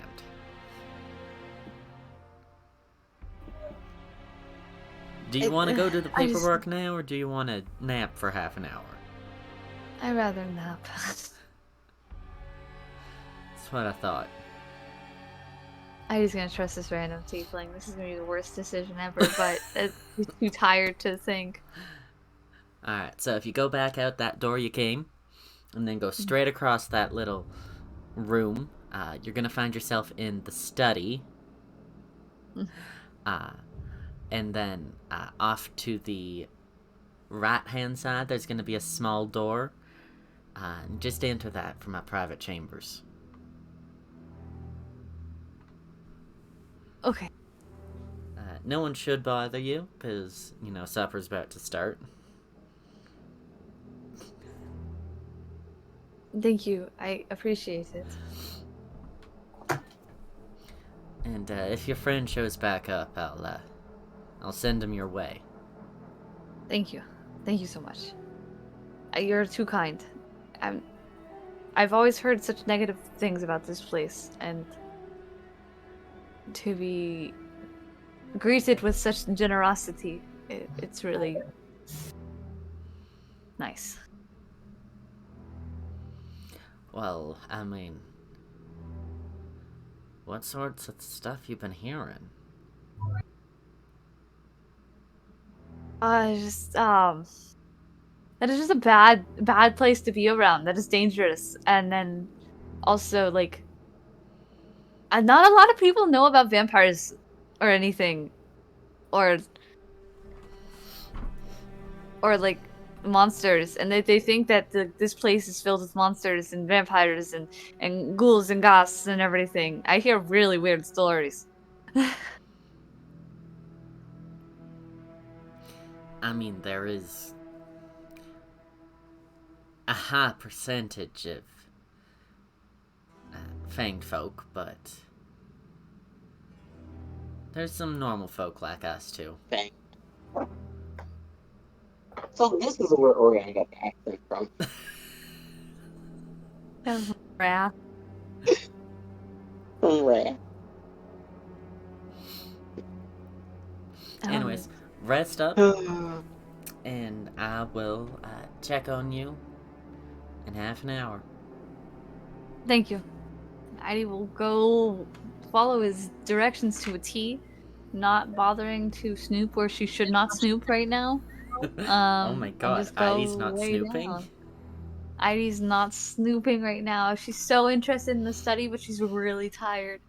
Alright, so inside the room, there's a double bed, a massive desk with bookshelves above it, as well as a small alcove with bookshelves, and a bedside table right beside the bed itself. Yeah, you are able to climb into the bed because you're not an elk. And you have your little nappy nap. And we're gonna jump over to the people with the rising ocean. I gotta go to the bathroom real quick anyways. The fuck you mean she's in Portum Castle?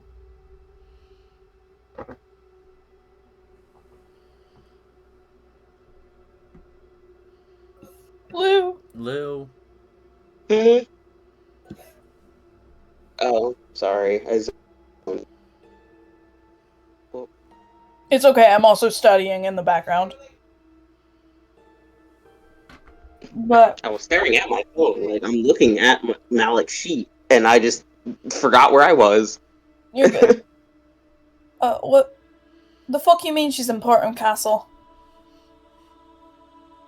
So when we went down the corridor and we went through the thing, there was a stone door, and we opened the stone door and we ended up in what's apparently called a barn, where they put people in cages called cattle and eat them, because it's Portum Castle, and that's where Lucian and them live, and we ended up in the kitchen talking to a tiefling, and I wanted to find you to make sure you were okay.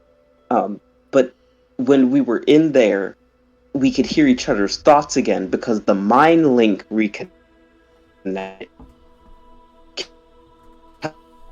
And Orion Catherine places. Lou, please. Orion has a room. Lou, you cut out a bit. Please restart. Yeah. From MindLink.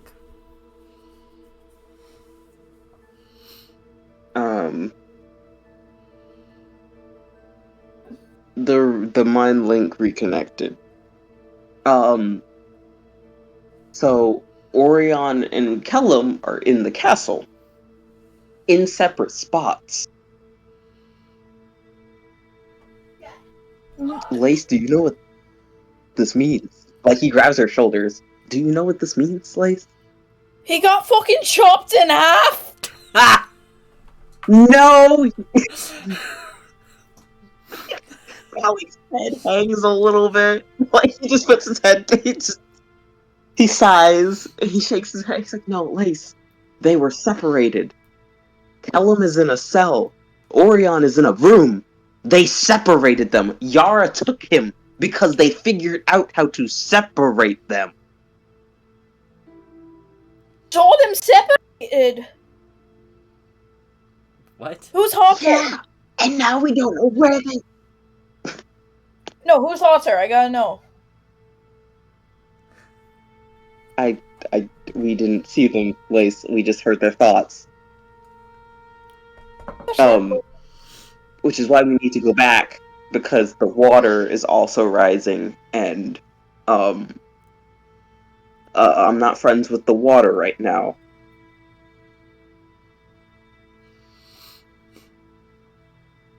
Let's. Oh, how do we get there? Well, we have to go to the... would suggest we swim back the way we came and go through the door, but Girl, what? it's flooded, and I doubt we'd have the time to open it. So The door was stone, not wood. Also, please repeat yourself. You cut out for the first half.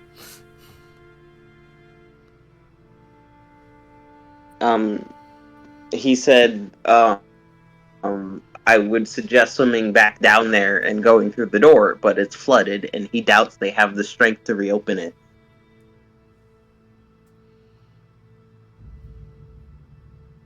So I think we have to go through the front door, question mark?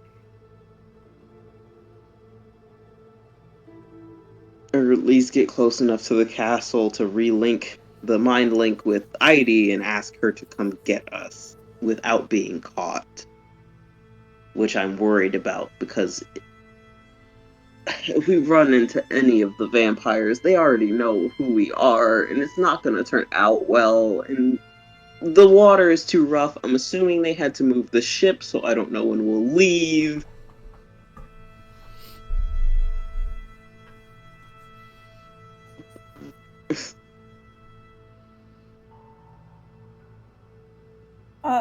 I don't. Then what do we do?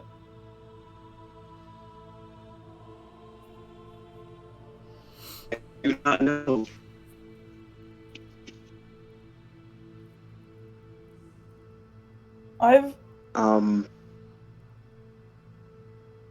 We should just go to the castle, and maybe if we get thrown in a cell, we can talk to the lady there. Eidilea should be fine. She's with Wrath, and he seems pretty chill, so...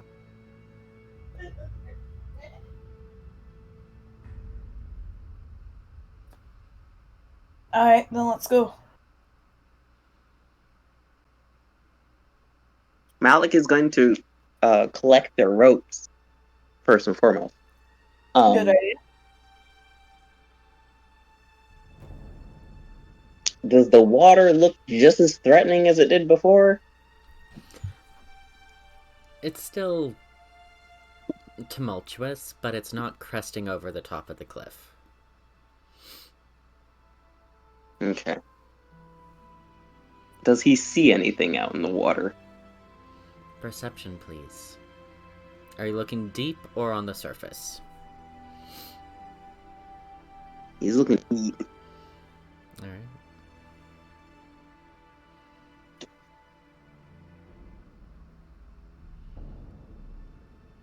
That'll be an 18. The water continues downward until it's dark. The bottom can't be seen. Can I also get a wisdom save from you? God damn. Ooh, that's a 9. You're not certain where the bottom should be at this point. But you do know that it shouldn't be getting this dark this fast, this shallow. I mean, the cliff was only 60 feet. You should be able to see the bottom of the cliff. but all you see is the shadow below. I hate we get it. That's funny. Malik what? shivers. I don't know what Lou said. He shivers his timbers, I guess. I said Malik. I was like, haha, roll credits. I get it. It's, Malik's title. Malik just kind of shivers to himself because he doesn't like that.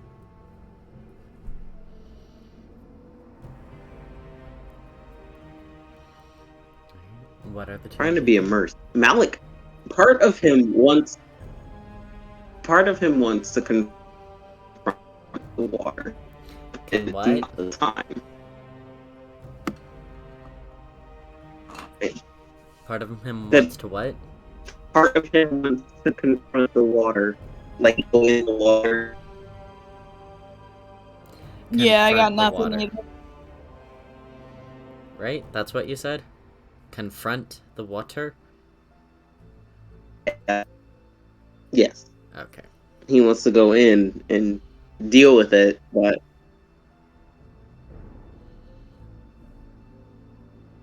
I mean, you could. I don't know if he'll come back.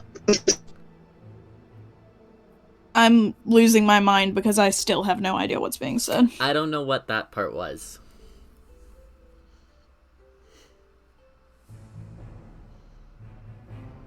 You wanna try one more time, Lou? I'll just.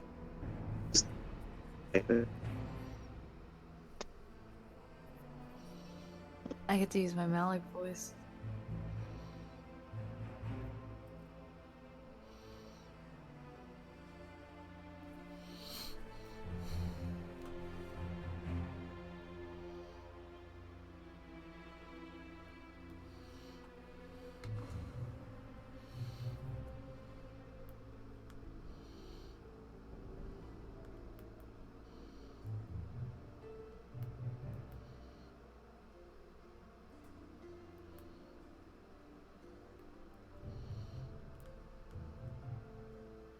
Oh, part of him just wants to go in the water to just get whatever is waiting for him over with, but he doesn't trust he'll come back to the surface if he dies.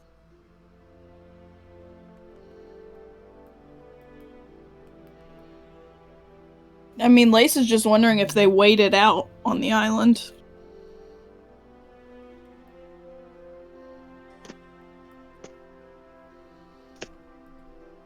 I mean, it wouldn't make sense for both of them. Okay, because they're both. Malik is still very injured, so it wouldn't make sense for both of them to rush back to Castle anyway. They do need. Heidi doesn't know that, but Heidi also has 30 minutes. Malik's exhausted. If you need the need the so rest, you can rest. I took a nap already. Take a rest.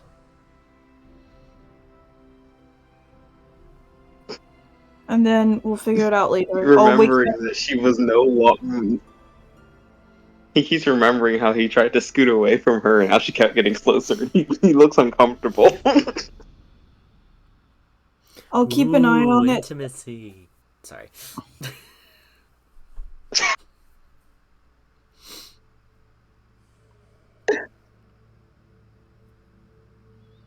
But listen, take a rest. I did too. We just fought a fucking god. He mutters under his breath and lost. Yeah, even more reason to take a fucking nap.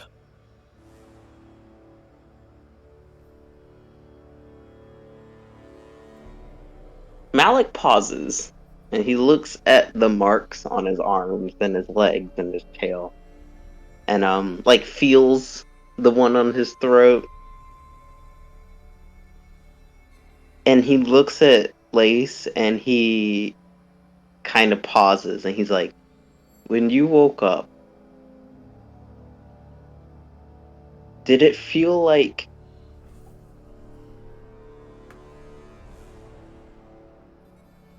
did you feel like you just were out and then were fine, or did it feel like you slipped away for a second before coming back? I didn't slip. It faded and it was dark, but I was never gone.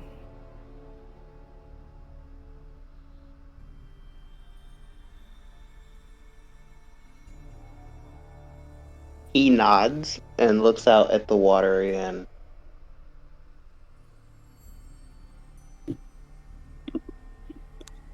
I think I know why it's worse. He runs his hands over his arm. I think for a split second, I think I did. I'm sure I did.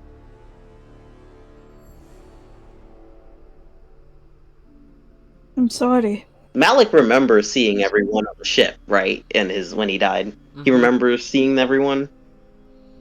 Oh, fuck.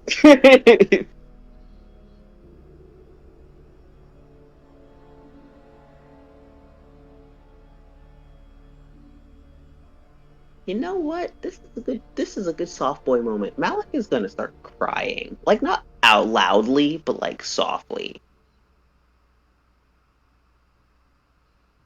Just gonna sit down and pat the ground next to her, just give Malik space to... She's just gonna hold on to him and say, "It's alright if you need to grieve your own death for a moment." Through his tears, he takes a breath, and he almost looks ashamed to say it, and he goes, "Is it worse that I wish they didn't bring me back?" She's just gonna hug him.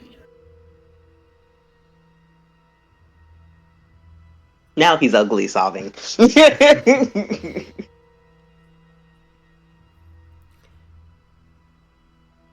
And with that, with Malik grieving his death and Lace offering some semblance of comfort, Eidilea having a little nappy nap in a castle. We're gonna go to break. Do I get a short rest?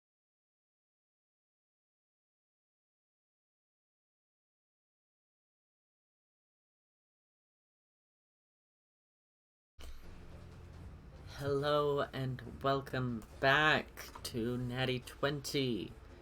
Our break is over. And I think people aren't here yet. So I'm here.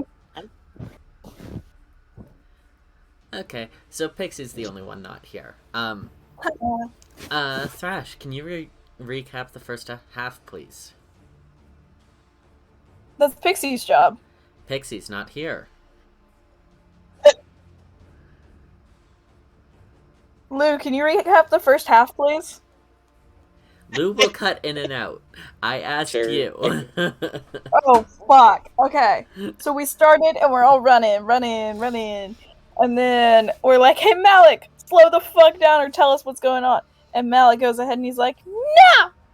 And then Lace is like, "Oh, fine." So then they start following the cultists, and then we find a fun little room with lava in it, and we're like, "No lava." And we keep following the cultists. And then we get to a part, and we're like, "Whoa, where'd they go? It was a dead end." And then they're like, "No, go through the water." And Lace is like, "That's a good idea. We'll get the fuck out of here while this lava rises that's gonna kill all of us." And then Eidiliea's like, "No. I want to explore. I want to live free. I want to let the wind blow in my hair as I run, my elven hair as I run around inside the dark underground caves, and not getting my family out of here, which we just almost died to get." And Liz is like, fuck that. And so then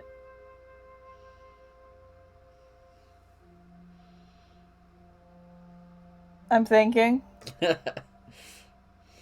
So then Malik and Heidi went off together, and Lace is like, fuck that, I'm gonna enter salmon mode. So Lace starts swimming up. Oh. And the water's level is rising, but you know, all of that. And then Lace gets up and she's on an island, and everyone's like, swag. And then Heidi and Malik find some big old stone doors in their adventures and go through the stone doors, and they're like, whoa, you're in Portum Castle. And they can hear the thoughts of Kellum and Orion, and they're like, haha, we're in separate rooms, or they implied that. And then everyone's like, oh, we're in separate rooms, or at least they implied that. And Heidi's like, I'm gonna go take a nap in your bed, Mr. Servant Man. And the servant guy's like, yeah, sure, swag. And then Malik's like, I'm gonna go back. And so he caught up with Lace, and then he was sleeping in the cave, but the water level kept rising. Or, like, Lace kept scooting closer to him. And we don't know why. But, yeah, and now Malik realized that he kind of died a little bit. So he's taking a nap. Alright. Promenade. Yes, Malik, you are dealing with the trauma of realizing that, hey, you actually died for a bit, and you didn't want to come back. Yeah. He feels robbed, right? So, you have your little nappy nap. And nappy nap plus talking, we're gonna say it's gonna count for a long rest, so you can go ahead and do your hit dice things. Oh, a long rest? Short rest. Oh, I got excited. Do I get a short rest? Was the question. And Pixie, you're late. But I'm sorry. I didn't know what time I was supposed to be back. Talking plus your half-hour nappy nap will also give you a short rest, so you can do your hit dice things. Woo. But after everyone's nap, what is everyone doing?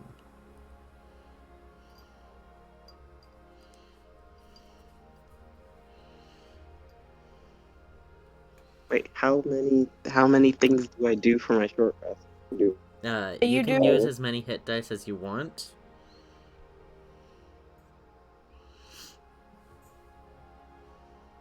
Do I have to roll it I'm still? gonna use my bard. Yes, you'll have to roll them.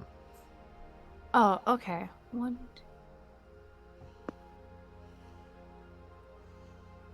Oh, what the fuck? Oh, it said something and then didn't add any. What the fuck?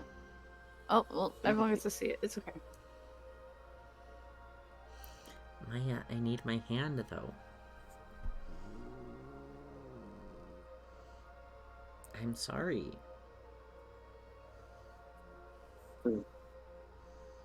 It didn't register, I guess? What the fuck? While you guys are figuring that out, what are you guys doing? Now that I'm awake, I'm just gonna look around at the study. I mean, no, she's gonna go eat supper. She's gonna eat supper with the everyone. It's supper time. I forgot. All right. You go back the way. Actually, you weren't told where supper was served. No, I wasn't. So never mind. I'm gonna go to the study. You can explore. There are 2 doors off of the study, aside from the door that you were in. Or you can explore the study itself. I'm gonna explore the study itself. I had some beans. I'm okay for a little bit. All right. What are you looking for? Anything of no, like she's not really looking at anything in particular, just curiosity. You can roll a perception beyond. If you want me to. Sorry. Maya's complaining that she's stuck, but she's not stuck. Alright, you're looking around for anything interesting. Perception or investigation, your choice. Just let me know which one it is. Perception. 18. Alright, the space is extremely clean. There's not a fraction of dust on any of the bookshelves, and there are a lot of bookshelves. Every book seems perfectly clean. Even the rug doesn't have mud tracks on it. Whoever's in charge of cleaning this room obviously takes great care. Are you checking inside the bookshelves themselves? When I have time.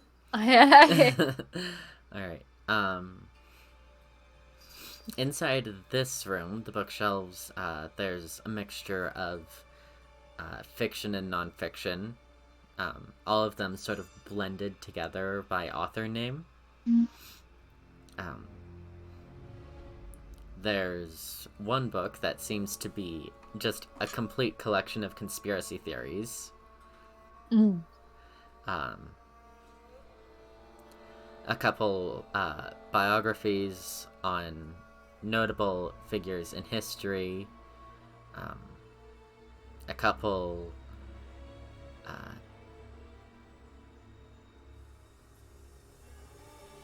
handwritten books.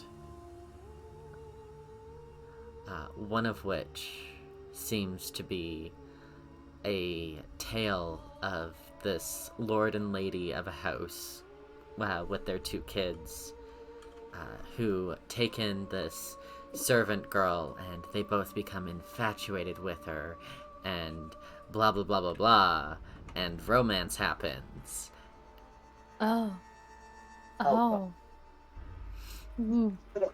As soon as, like, I guess Ivy's, like, sitting there reading this, and then as soon as it happens, she's like, alrighty, next thing.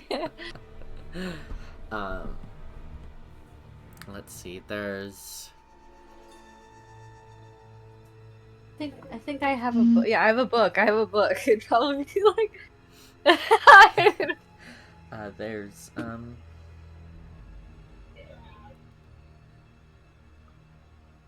probably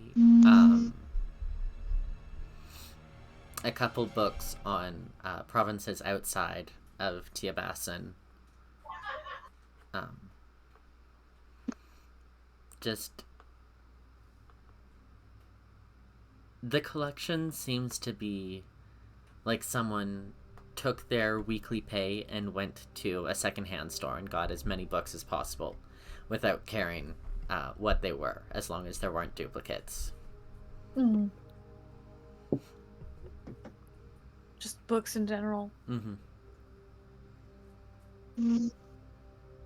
Ivy will probably move on from the books at that point then, and look down one of the doors. Which one?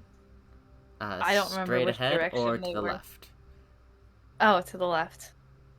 To the left opens back up into the small room with the 4 doors. Oh, she'll open to the straight ahead then. Alright, that one opens up to this room that's currently empty, but has several wash basins scattered around the floor, clotheslines strung up around the ceiling. There's a fire burning in the hearth on the far wall. And there's a small door off to the side. Is there any clothes? Like servants' clothes? There's no servant's clothes. All of the clothes here are finer materials. Okay. Heidi's gonna, instead of moving forward, she's gonna go back to that main hall with the 4 doors and check out the other 3 doors. Alright. So the first door, I'm gonna name them 1, 2, 3, 4. Door 1 goes back to the barn. Door 2 goes back to the kitchen. Door 4, that's the one you just came out of. Oh, okay, so door 3. And door 3 opens to this massive chamber with this raised platform hugging the sides that the doors are on, before leading down to a set of stairs on both sides and a set of double doors directly across from you, about 25 feet away.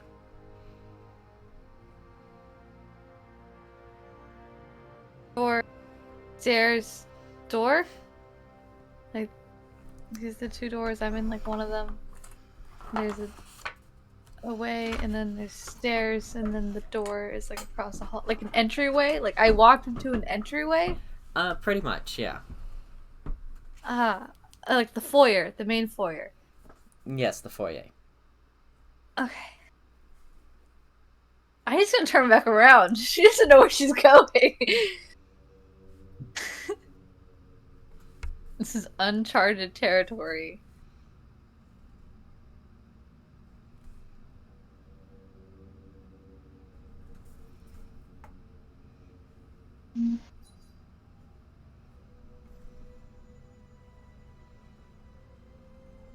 Alright, turning back around,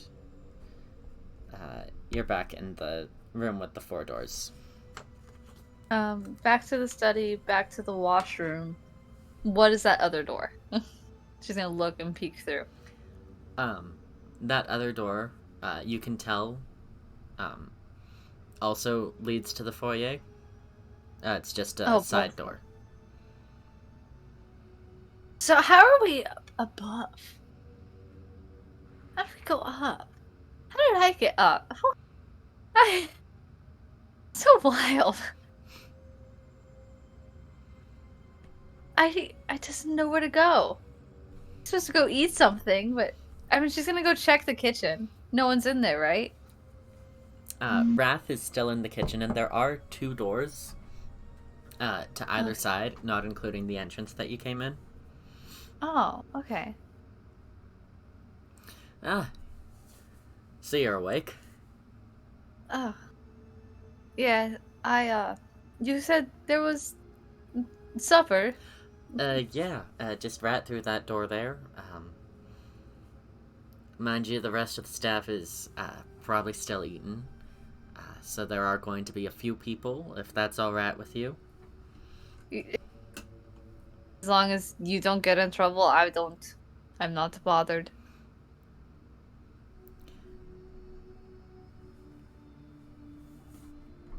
I mean, I can wait depends also. on if you are actually a new hire or not. Are you staying? Am I gonna lie?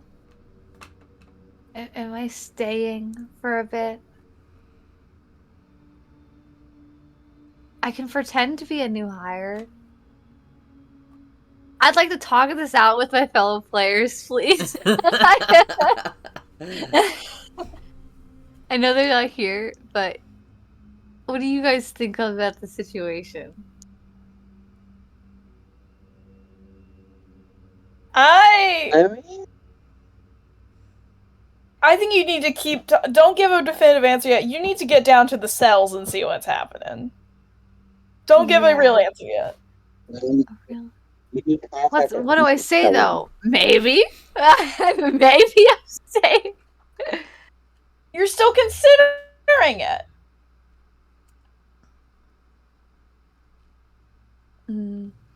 I mean, I don't know what being a new hire entails, because if you say yes, and they bring you to do the paperwork or whatever, and then they brand you, we don't know what that fucking, like, I think that's messy. I think it's real messy.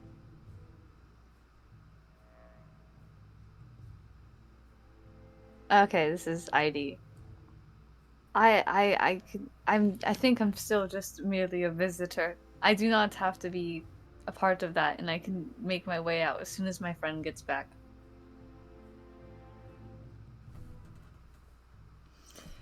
Sorry, my brain buffered. I thought you guys were still talking amongst yourself. Can you repeat?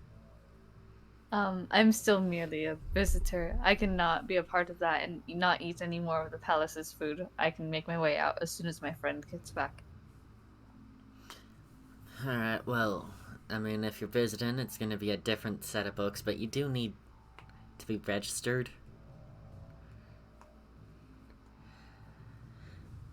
Fine. Oh. It's gonna be a hot minute before you can eat.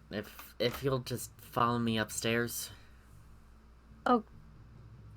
Okay. Orion, hey, what's up? Keep thinking. Just keep thinking really loudly. Just, Orion! Orion, I'm being registered. Please. I'm registering! I'm not doing it. I'm so scared. Why is Callum in a cage? Go lay down.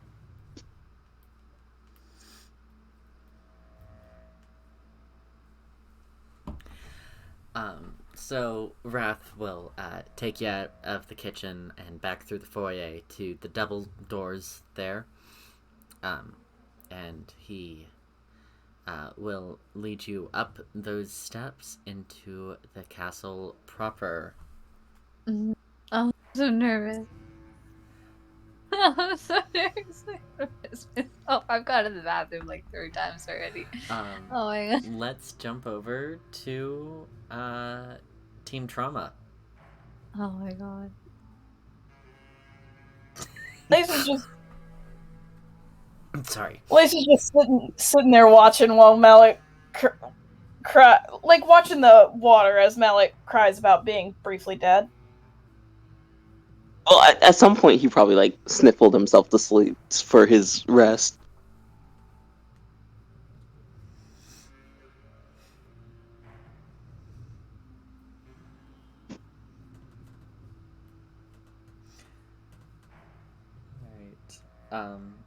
But once you wake up, what are you doing? This is after your naps.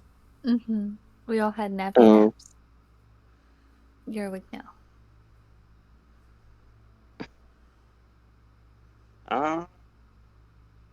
Probably. He'll turn to look at Portham Castle. How far is it now that he's not in the fucking salmon run? Couple kilometers. 3 or 4, maybe. Not bad. So yeah, Malik's just gonna wake up and wipe the crusties out of his eyes. Wipe his face.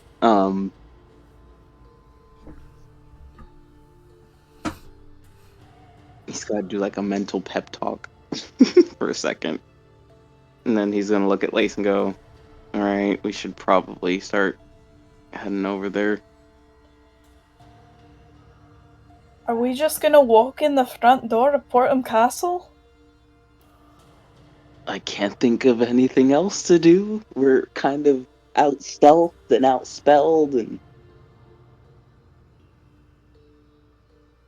I mean, if Orion's in a room, maybe he can vouch for us, but I'm not Why is it not working? too sure.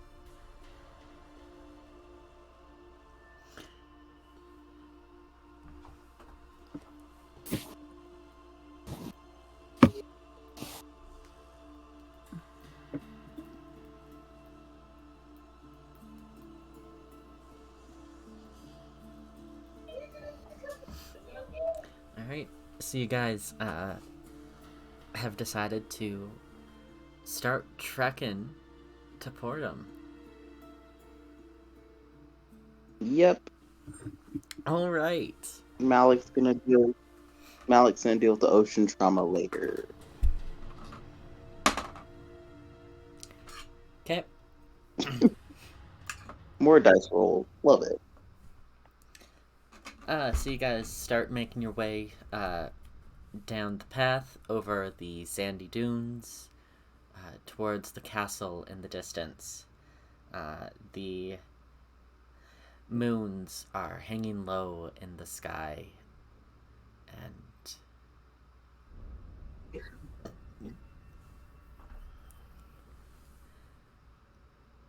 on the horizon, the sky is just barely starting to lighten. Sunrise is still a few whiles away. Still a while away. But, at this point in time, it is still night, and you are trekking. And so far, nothing is there. You're just making your way through the forest. Desert. Where did forest come from? I was about to say, where did the trees develop from?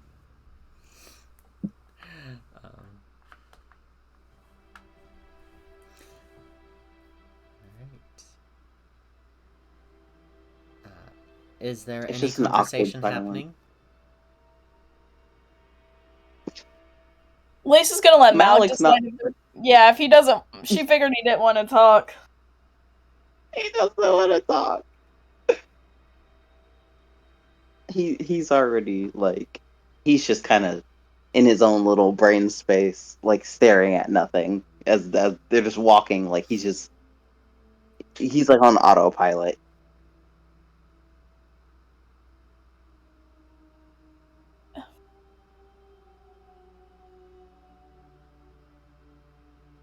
Lace just gonna walk quietly beside him.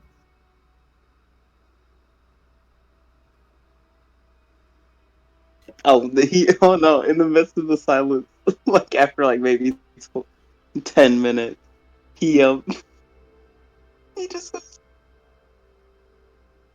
"I saw Vonri."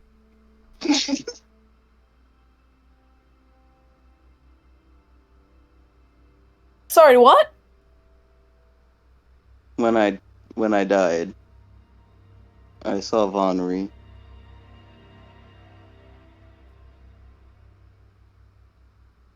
I'm sorry.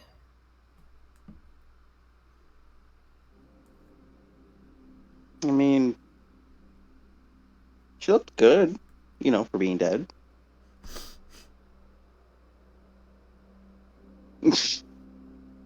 I guess that's reassuring. Yeah. Good news, did not see your dad, so there's that. Appreciate it. You saying you saw more than one dead person? Oh yeah. Father was there. So was Fen. Saw some of my old buddies from my years in the mercenary group. Sorry, sons of bitches, they were. It was nice though. How do you feel about seeing all of them?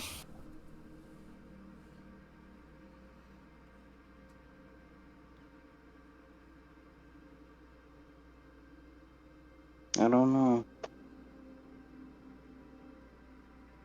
I mean, I guess it's an answer for where I'll end up. Just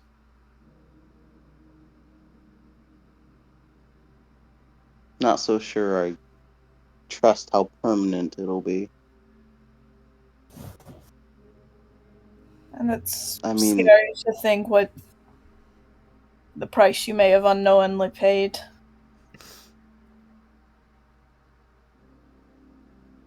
I didn't have my curse when I died. I was free of Adite. I was free of the mark. I was just Malik.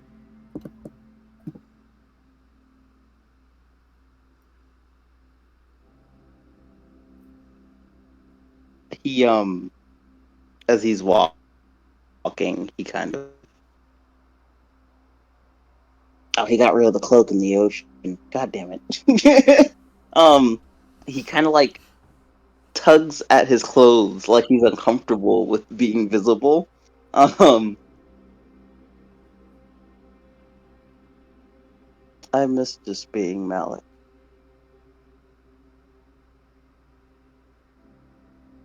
I think more than anyone else on the crew, I can relate.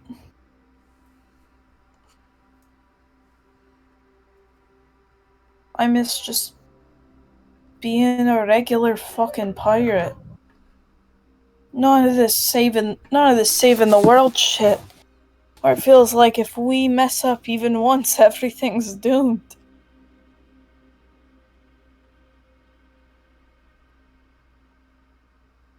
What the fuck did we sign up for? Not this. I didn't sign up for this much fucking pressure. Yeah, especially not within the last, what? Oh, well, 2.5 years.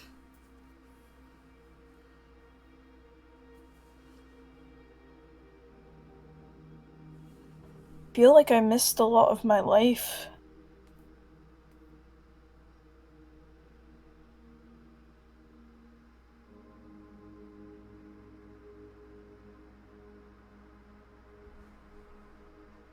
Malik remembers something, because I just remembered something, because I'm stupid and I forget details about previous sessions until it's important. He stumbles in his stride like he was just walking, and then like he hiccups. He does that thing, his foot stutters and just like trips, and he kind of like resumes his walking pace, but now he just looks kind of he looks like he's thinking crazy. His eyebrows knit together, and he's just like the gears are turning. And he turns to Lace, and he's like, "That guy we fought, the god. When we were talking, he said he's doing this for the fuck of it. He took the centaur souls because it's fun for him. And then he told me he will do it to whoever." I told him about the burning in Raleigh, how the tree is on fire, and how they're probably like scrambling, vulnerable. And I told him to, if you want people to go after, frankly, we don't have attachment to these folks. Go over there. Help yourself. They're not going to focus on helping, they're vulnerable. And he goes, "No. I only attack who my sister tells me to." Who I'm assuming was the other skeletal bitch next to him, who was sitting on my chest when I got resurrected. Correcting you. Jeez. He says that the centaurs were... Huh? His sister didn't tell her, didn't say to. The centaurs were chosen because they were special to his sister.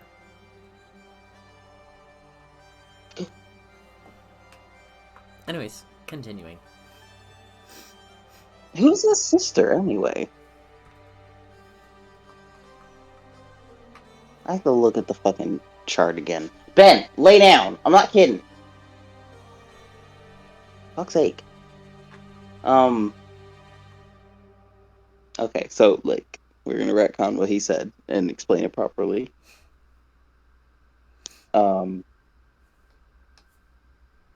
But he said that the centaurs were first. And that the Darfellin are next.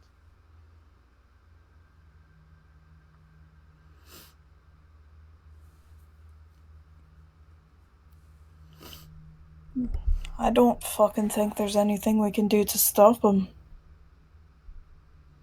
No. I don't think we can do anything either. I wouldn't make you guys do a fucking death mission like this for them.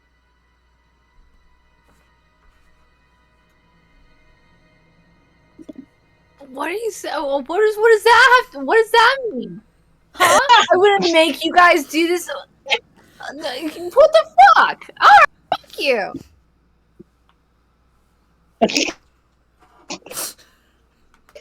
Just in the distance, like they get within mind link. They get in mind link range without knowing it, and Heidi's like, "Ew." If you got within mind leak and ID actually heard that shit, she would never want to talk to you again. I like genuinely. Like she would be so upset. She'd be so upset.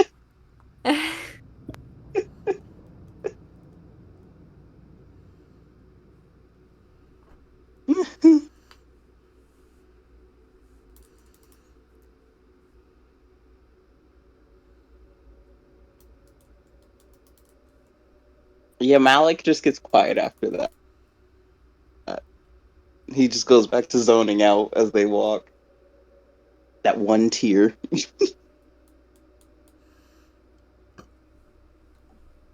Alright. So you walk for about an hour and a half.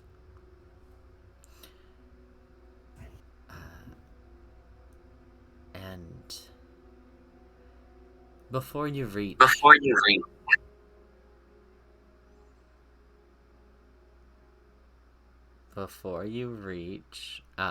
the city proper, the sun has fully risen by this point, and you stroll on up to the main gates of this city. And we're gonna jump over to Eidilea. In Eidilea, you are being led up the stairs from the down below. And Wrath is just sort of rambling as you're walking, and just all like, and down that way you've got the crypt, you've got the mausoleum, all that stuff. All of the Portum nobility is buried here, and then down that hallway there, that's going to be the majority of our dungeons, but we're actually headed up these stairs here. Mind you, down that way, that's the kitchen that feeds the entire castle, but again, we're headed up the stairs, because we need to get you checked in. And as you guys are making your way up the stairs, there's this massive marble staircase that you then have to continue going up, and it'll lead to this massive entrance hall, basically, with tapestries and stuff all over the place, and it's all like, and that room right there at the very end, that's going to be where the visitors from other provinces come in. That's the teleportation ring. But then right over here, this is just the Great Hall itself, and that's where we're going to get you all checked in, get you nice and proper. This building is a little bit off from the rest of the castle, just a separate building. You said your one friend might be a guest. If he is, he's probably over in the north wings, might be up on, heck, might be even on the 5th floor. There's a lot of floors, a lot of stairs, a lot of cardio. None of us are without exercise. But, yeah, we'll get you all checked in nice and proper. And, he'll lead you over to this, office, just off the Great Hall. And, inside there's just a, small gnomish woman, sitting at a desk with this massive binder, honestly. And just, hey, Ophelia. We got a visitor. A visitor? Are you sure?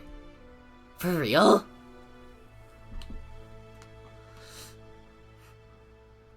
Like an actual person? What the fuck?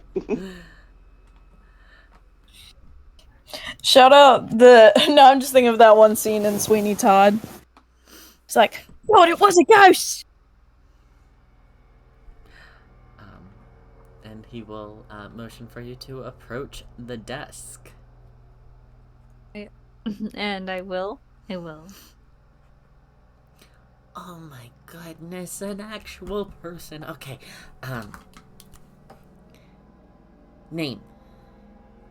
Full name, please. Do you need my middle name? Full name, please. Eidilea Hyrone. Okay. Reason for the visit. I'm visiting Orion? Luther? I'm visiting the Luthers. You Okay. his name, you bitch! Yeah, Ivy's like freaking out. I'm sorry, guys. Orion said silence. So she just... Orion didn't say silence. Yeah, exactly. And there was no silence. There was only silence. Fuck. Okay, visiting the Luthers. And do they know about your arrival? No! Okay. I was supposed to be coming later. I didn't expect to be here today. Huh. Height? 6'3". Weight? Havoc. I never told. That one. I think 160 is healthy for a 6'3" Right. elf. Blood I type? don't know.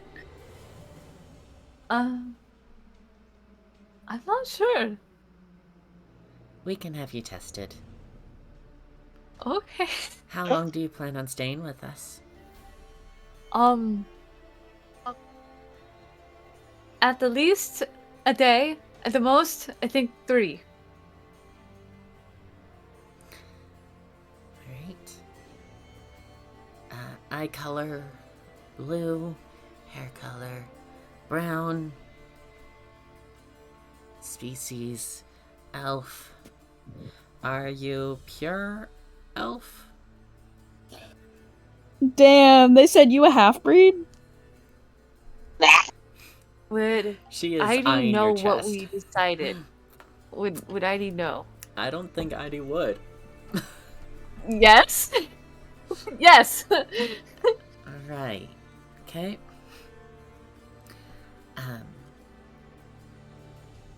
Is there anyone else in your party? 2 more people, but they haven't arrived yet. Okay, and what are their names? Full name, please. Should I say Mally? That'd be funny. She said Mally in front of Raph. Raph, And technically Mally doesn't have a last name. Mally? And it's just Mally. Really, just for... Species? And... Darfelin? And...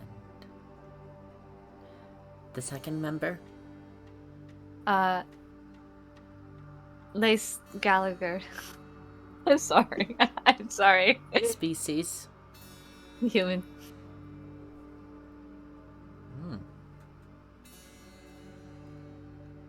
She stops and lifts her quill, Not the eyeing the name.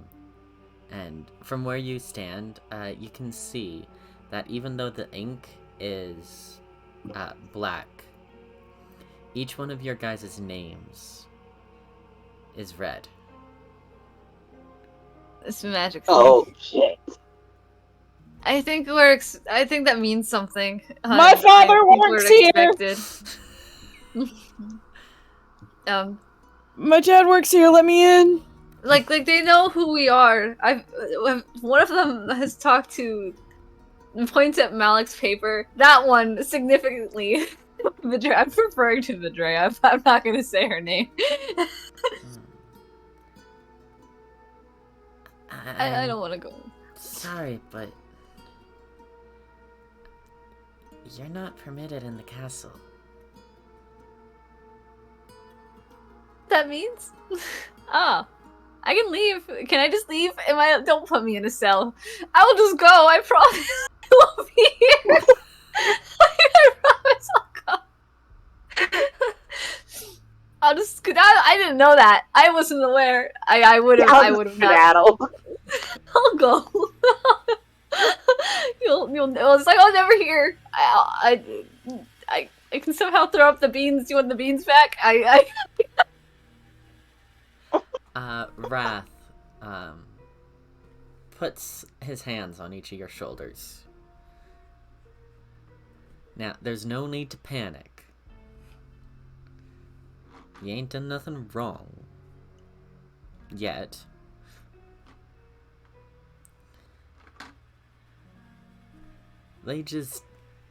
They're particular. Come on, I'll show you out. Okay. Nervous.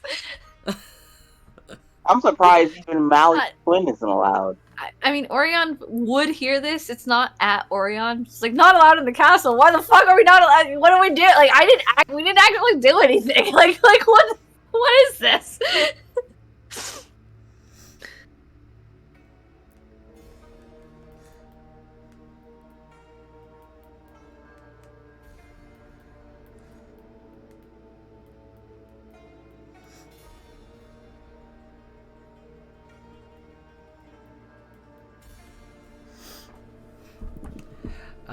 So yeah, Wrath is just going to lead you back out the Great Hall through the entryway.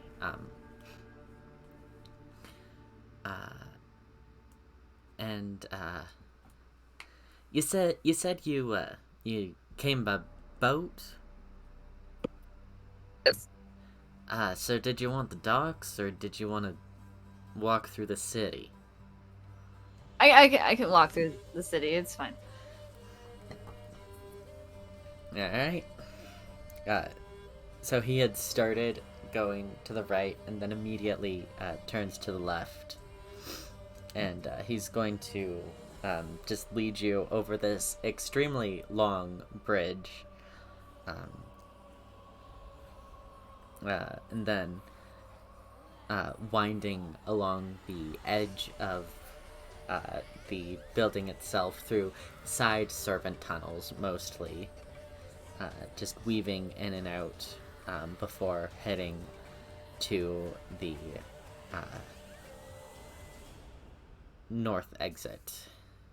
south exit, sorry.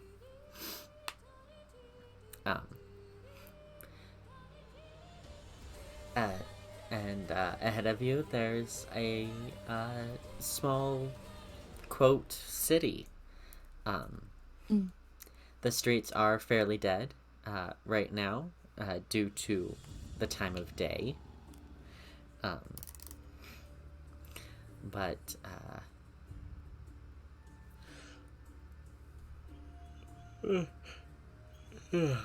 you are free to leave. Oh. Thank you, Wrath. I'm sorry for the intrusion.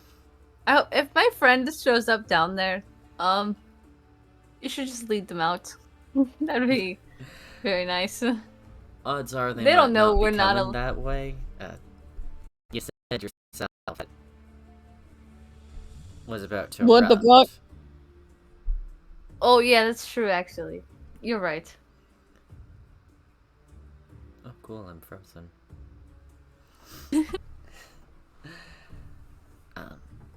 But yeah, if they show up in the next few days, I'll kick them out. It was lovely to meet you, Addie. It was nice to meet you too, Wrath. Sorry about again. And then I will turn on the heel and walk away. Before you leave, he's going to take one of your hands and just kiss your knuckles. Oh my! See you around, darling. Bye. Oh. So what happened? I can't say that.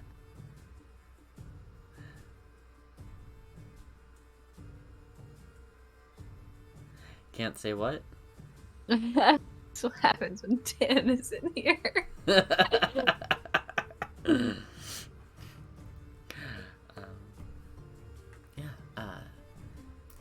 So you are making your way down through the city. Malik and Lace, you're making your way up through the city towards the castle.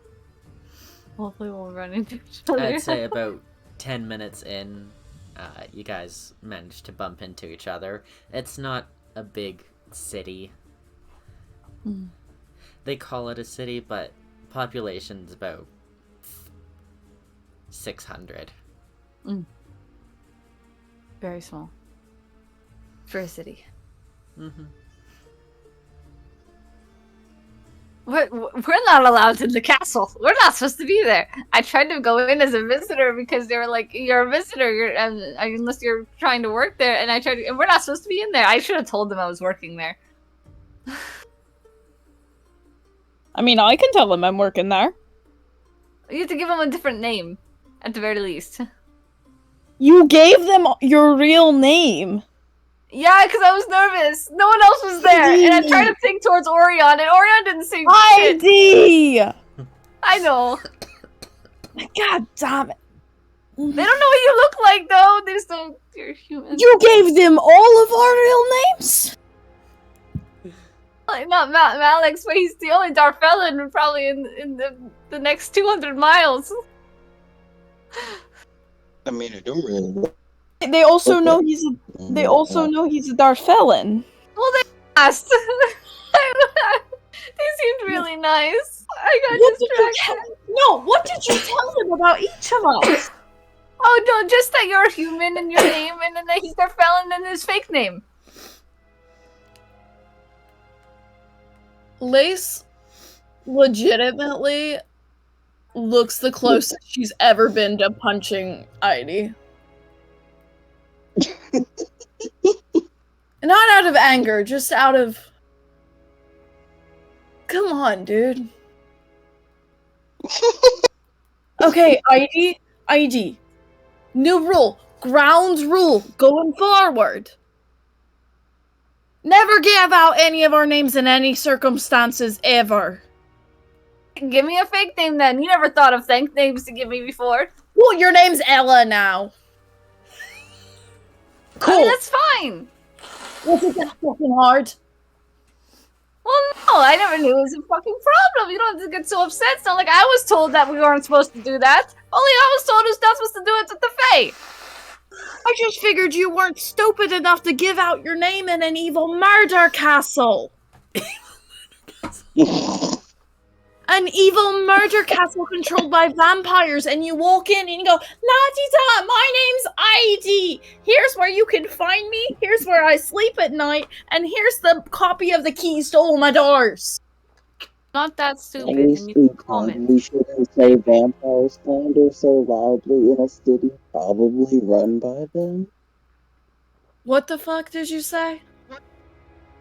Probably shouldn't say vampire slander. We probably shouldn't say vampire slander loudly in a city run by them. Well, it's not like they know who we are. Oh, wait, they do! Malik snorts at that and just kind of has to look away and like act like he's looking at a nearby stall or something. He's playing it off.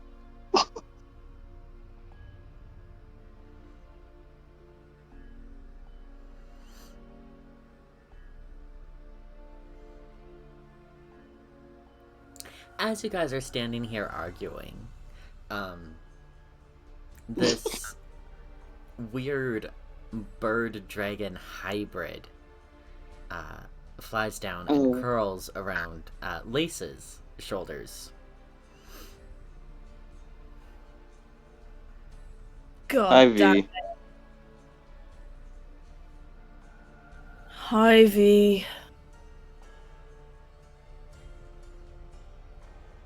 Sort of just snorts and puffs of smoke come out of its beak.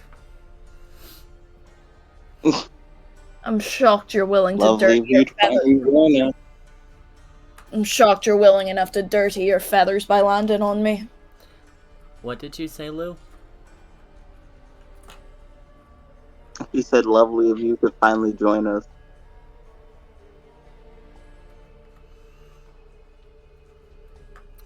So, standing in the middle of Portum, what are you guys doing?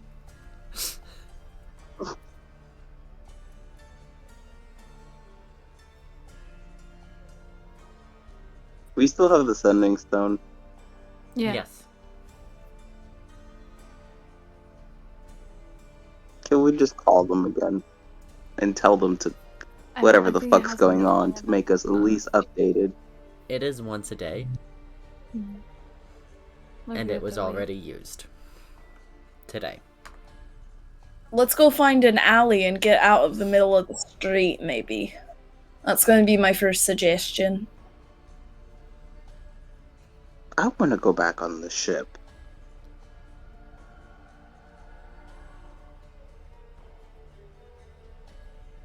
I wish we were back on the ship. Weren't they supposed to wait for us? Turn and walk towards the docks direction, because she remembers where she was told, but she's not saying anything. The market docks or the castle docks? The market docks, because I don't think the ship would have access to the castle docks. Alright,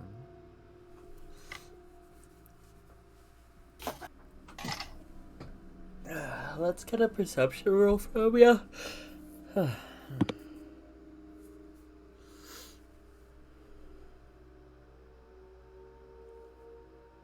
24. Alright, it is easy enough to follow the scent of salt water to the docks. They're mostly dead right now. There's a small fishing vessel loading up, getting ready to head out. But this is also the first sign of life that you've seen since entering the city.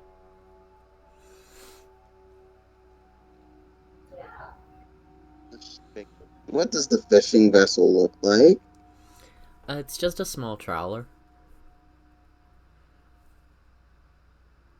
Nothing familiar? No. Okay.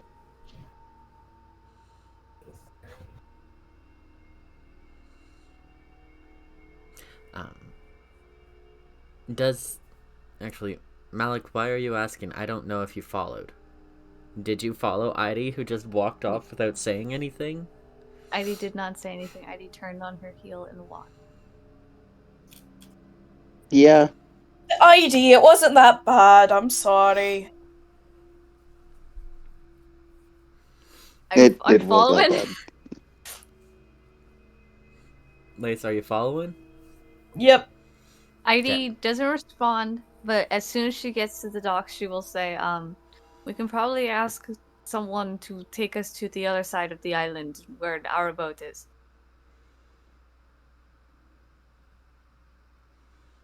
That's probably a good idea. Though how long is it to get all the way around the island? Not long. Not that long. Alright, then yeah, let's do that. I mean, you guys, I don't know how far out you swam.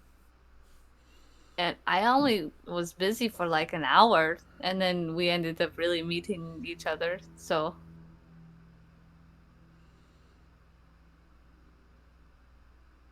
It's like an hour, right? 2 hours maybe? They walked for an hour and a half after the nap. Yeah, so yeah, 2 hours total, because there was a nap for 30 minutes, and then it was like 2 hours, and that's on foot, and so it should be quite easy. That was like halfway, only 4 hours on foot, and then.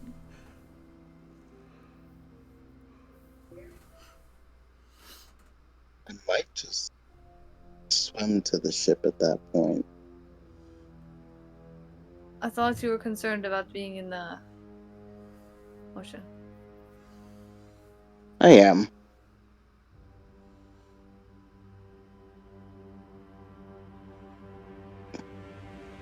But I also feel like it's inevitable, so.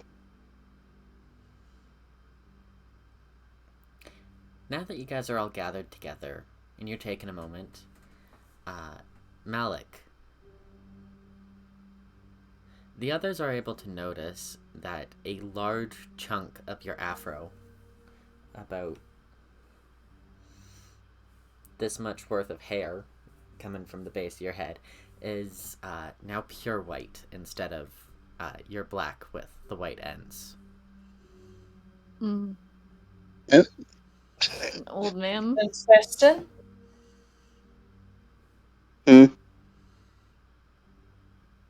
What? No, nothing. You got a white spot in your hair. Well, yeah, I've always had my white tips. No, Oh, like it's a not white, that. like a white spot. Like it goes down white all the way down. To the roots. If that's what you call it. To the root. To the roots. Malik just touches it like the texture would be different. I did. He's like, what the I'm fuck? just gonna grab one of his hairs and think, Ow!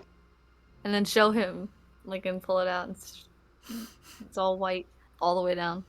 He squints at it, takes it from her, looks at it. Are you sure this isn't just gray hairs from the last 2.5 hours? I don't think you would accumulate a massive gray hairs around this much space.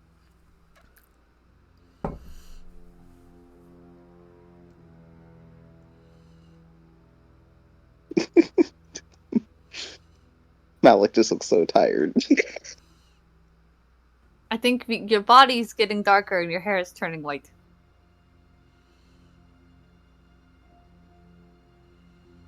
At least I still have my face spots.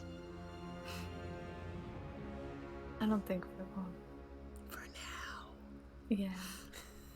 Shit.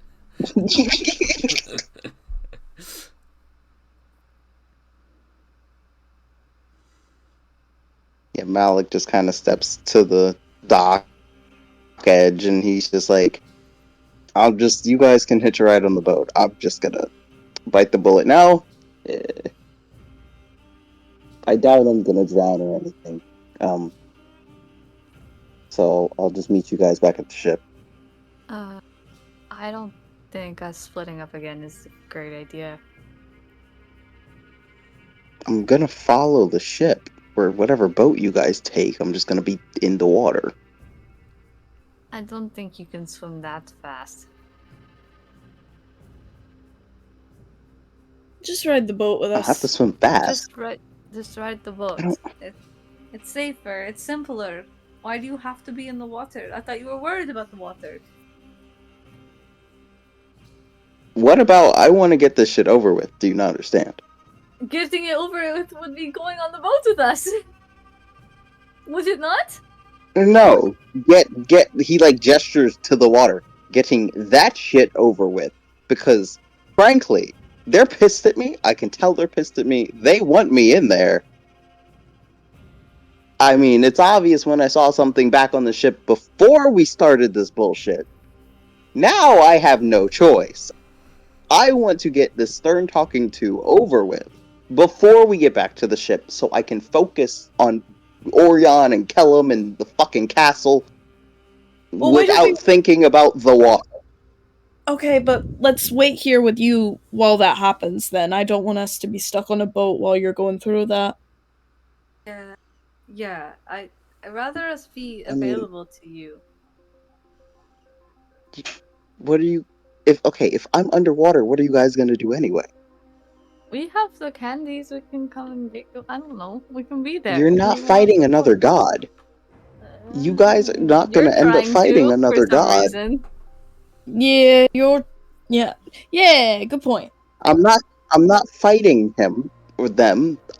This is probably just gonna be a lengthy, traumatizing conversation that I've already mentally prepared for this entire walk. Are Havoc, stop. Yeah, Are you sure about that? Are you sure that is going to be the only outcome? Yes, I am completely and utterly confident, and I have talked myself into this, and please stop trying to talk me out of it, or else.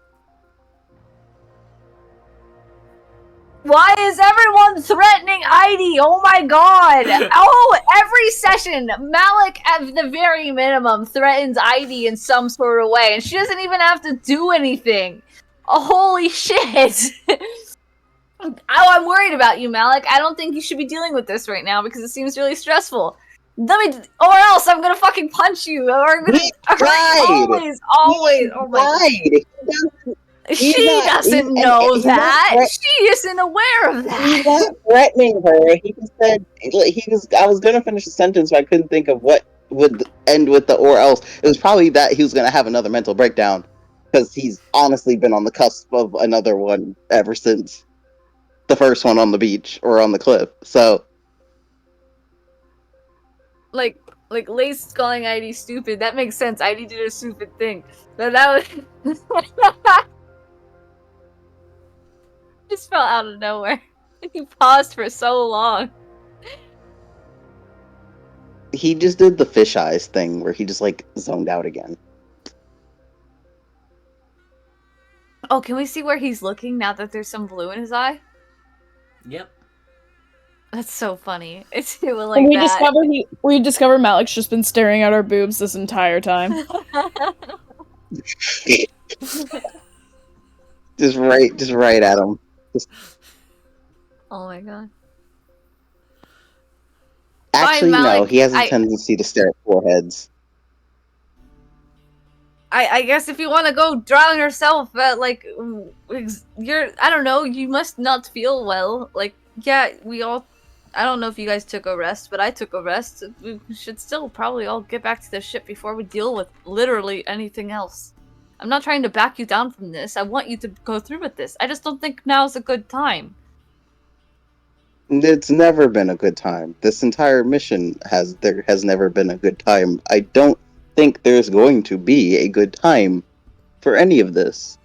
I just want to get it over with as sooner than later, so I can focus on everything else, not this. Okay.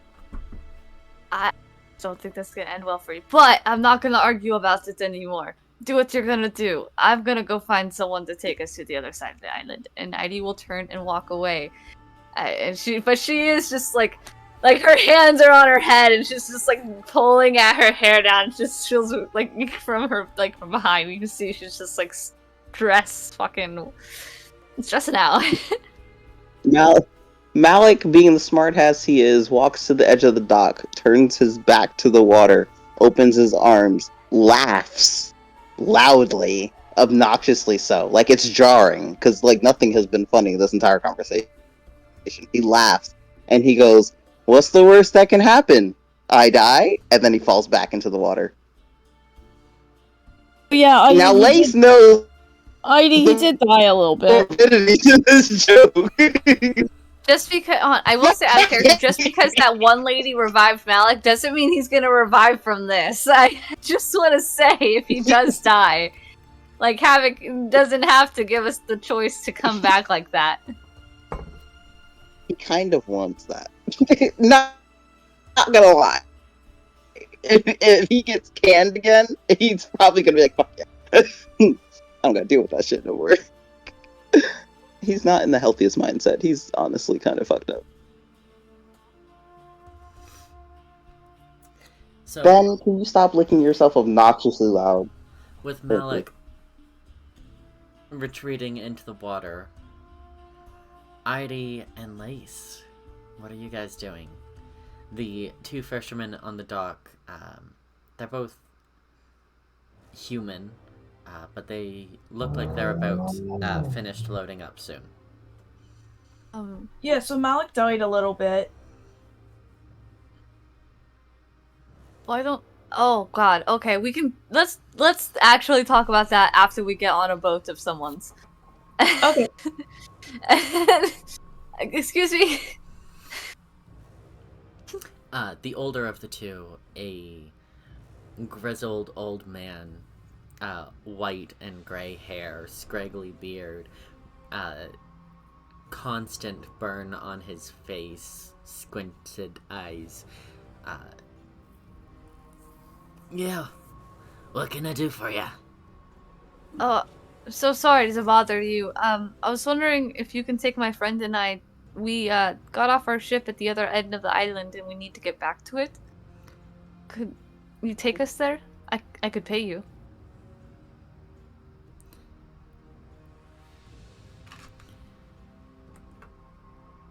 Persuasion, please. This might suck, guys. It's a 9. It's a 9. 9? A 9.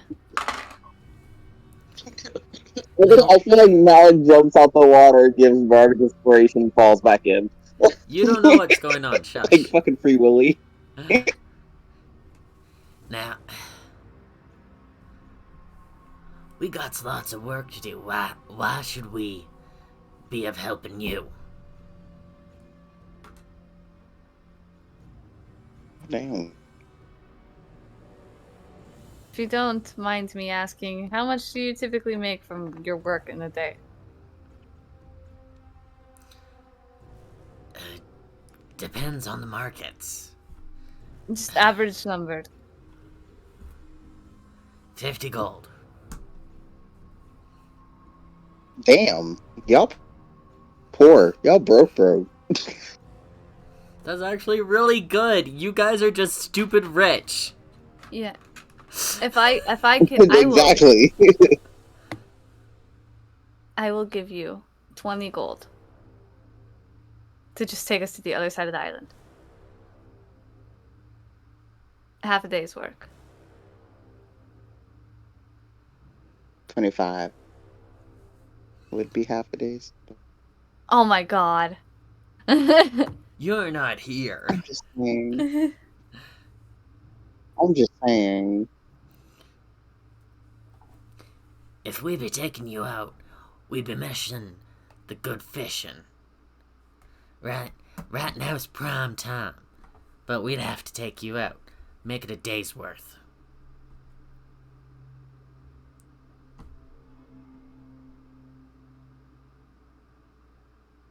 Leave us. I mean, Malik could alone, fish for take us them over there, drop us off, after and the we water stay. trauma.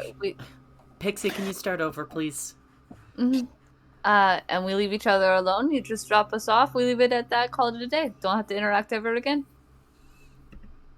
Wait, how much are we giving him? Can you start that sentence over, please? I could not hear you over Lou. Oh, that was the start of the sentence. Sorry. You can just drop us off. We can leave us alone and never talk again. That's sort of what happens when Yes. Yes, I'm saying yes. Please. I would really just like to get back to my boat. Okay. So the two of you, 50 gold. Both 50 or just... We only agreed on just a set of 50. Taking the two Wait, how of much? you. Sorry, how much do you want just to take us there and we don't have to put up with anything of this shit? No. I'm just double checking. He's saying it's both of us pay 50 or just 50 for the both of us. To take in the twos of yous, 50 gold. Ivy, can I give you 25 now and then 25 when we get off, just to make sure you don't still put us somewhere?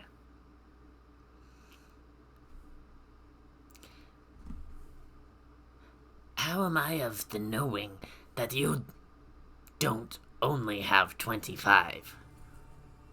Because we can show you the other 25. Yeah.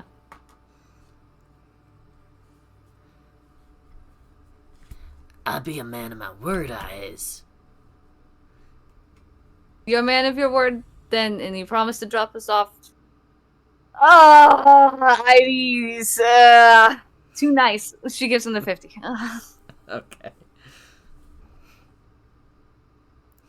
Alright. Hop aboard. Flotation things be, somewhere. It's okay. Thank you.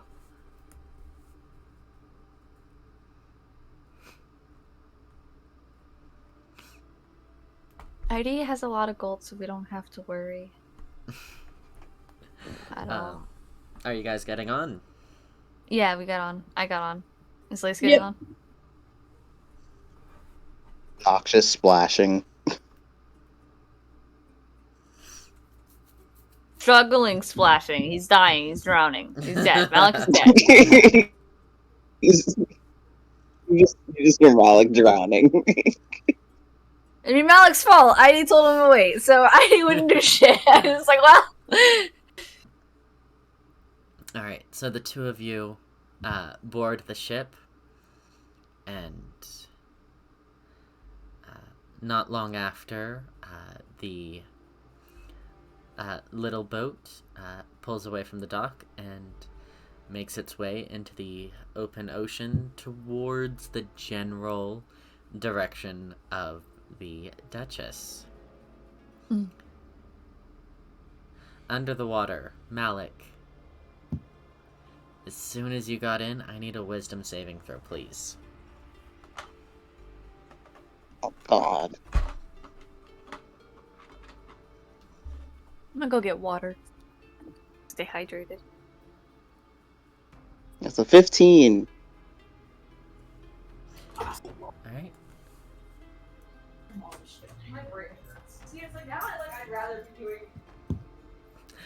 The water is pleasant.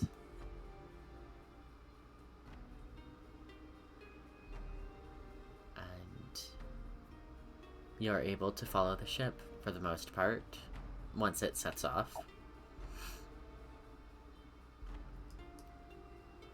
But this is going to be a fairly long journey. Are you doing anything while you swim?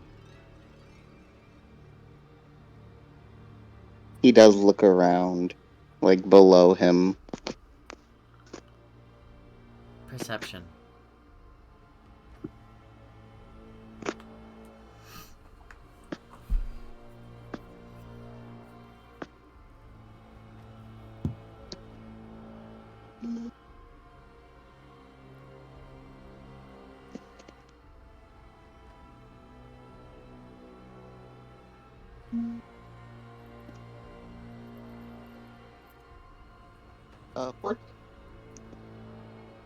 What? 14. Are you saying 4, 24, or 14? 14. 14. Okay. You're very quiet. So far, all is peaceful, all is calm. All is merry and bright. Sorry.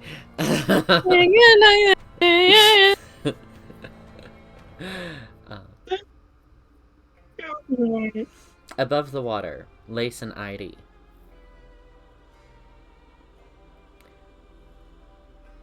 You've got a few minutes. Actually, you've got about an hour until you reach the Duchess. So if you're making any conversation, go ahead and do that, or we can just move past it if you wish. All I wanted to do was recap what Malik said about about dying, and that was the only thing I want to say, and Pixie heard that, so I'm fine with just moving on if y'all are.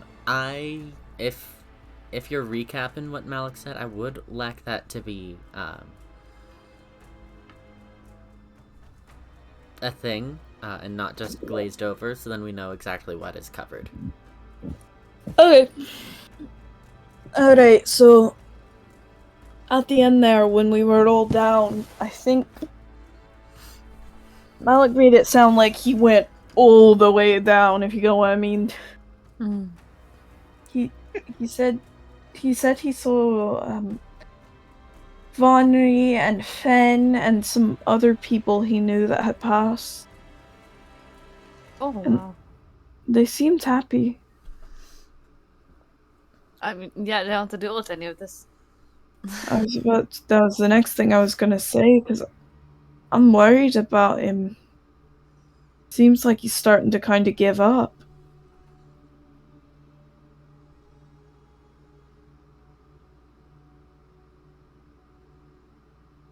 Now, oh god. I have two things Heidi wants to say, and I don't know which one to go with. Do it. Just do it. Just fucking do it. Say both in their own vague ways. Well, in one way, honestly, it seems like Malik wanted to give up since I met him. Like, he's real fucking sad now.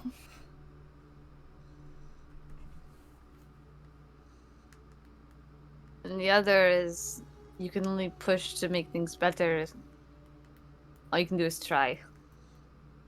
And then Malik, if he wants to keep pushing forward, then he has the choice to do so, but in the end it's his decision to do whatever he pleases. So, but he also implied that that fucker that we fought was going after the Darfellans next. Did I? Was I, like, conscious enough to hear that when that happened? It was okay, you said I was just whispered in and out. his ear. Mm-hmm. Uh-oh. That... I mean, we can try to do what we can to save them, but we're only... I was gonna say 4 people, but I guess 5 if we get Kellum and Orion out. It makes me feel gross to say this, but we did it for your family. Shouldn't we do it for Malik's? Oh no, 100%. That's what I'm saying. But I don't want to do it for Malik. I don't want to do it again. It's not that I don't want to do it for Malik, I just don't want to do it again. Deal with it again? We almost fucking died, Heidi. Yeah. We were all just there fucking unconscious on the ground. I could have died. I could have never seen anyone I care about ever again, and it's not that I'm unused to having my life at risk, but I don't like doing it for people I don't even know. Maybe that means I'm selfish or bad, but I want to go home to the people I love. Aren't they all dead too, out of character? Just asking. It's you guys, you dumb fuck! Oh. Oh my god! I hope you drown! Oh no, I put my foot on my cheesecake! I don't know, Mace, when you can carry most of the people you love in a bag, I would make sure Malik wouldn't have to go through that. I shouldn't be able to carry my entire family like this, and this isn't even all of them. Just to the souls. I mean, it's okay to be selfish. I'm not upset with you feeling that way. But that's why I would do it again. Even if it killed me.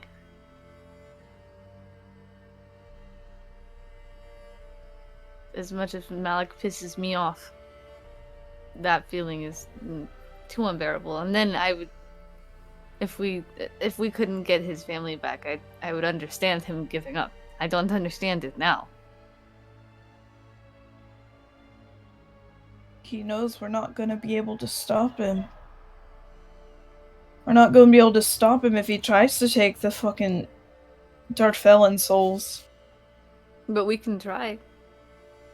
And I'd rather die a warrior, die fighting, and die a hero than die knowing I didn't do anything. Or die knowing I could have done something and chose death. Or to give up, or to not do anything. When I die, I want to do it when my story's finished. There's so much left that I want to do. I don't want to die yet.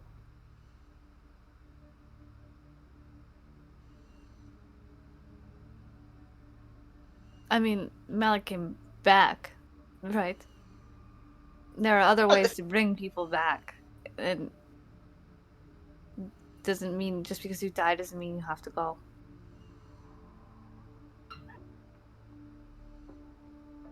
Sorry, my roommates are cackling from downstairs. I hear them. I thought that was a dog whimpering. I was very concerned for 2 seconds. I thought They're it was all- fucking Budgie. Let me just check on them real quick. Their ex is here, and I swear to God, if they're having sex on our couch downstairs. That would not be good at all. Well.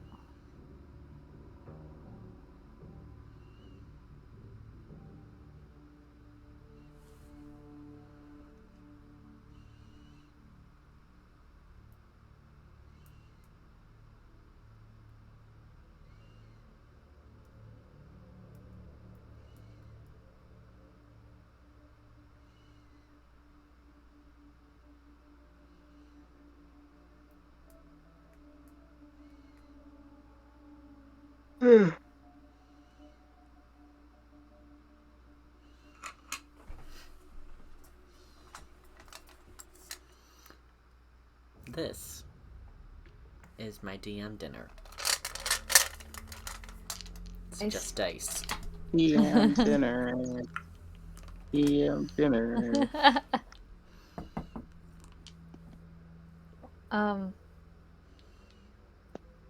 Yeah, Eidie thinks that, I mean, Eidie gets dramatic sometimes, but thinks Malik's being a little dramatic, but understands how he's feeling other than dying, because she doesn't know what it's like to die. And, yeah. She wished, Malik dealt with the ocean stuff later. Not that it's not important, but only merely because of, dealing with it now is important, but without having everyone with us, it's scary, because it's like, if we lose Malik at all, then, it's just Eidie and Lace right now. That's it. Yeah. At least, like, if we had, Orion and Kellum, we'd have Eidie, Lace, Orion, and Kellum, and we can go get Malik. We can figure out how to save Malik, but then it's just Eidie and Lace if anything happens to Malik right now. That's what's scary. Alright, Thrash is back. Let's get back into your conversation.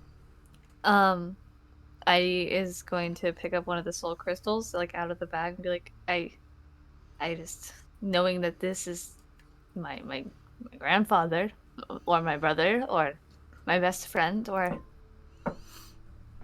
one of the children of my tribe, knowing this could happen, I'd put in my whole soul to stop it to anyone else.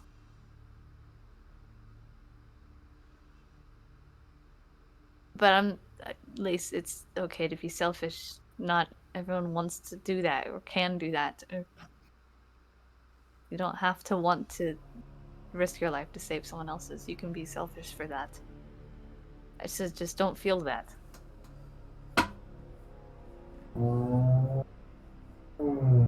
Do you think you all would do it for me?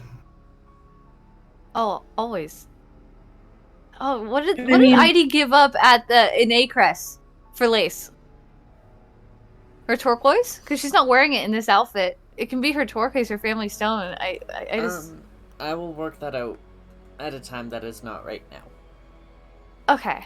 Because I was gonna bring that up, like, she gave up that for Lace. But it's like, oh wait, she doesn't have the antlers, and she technically never had the antlers at all.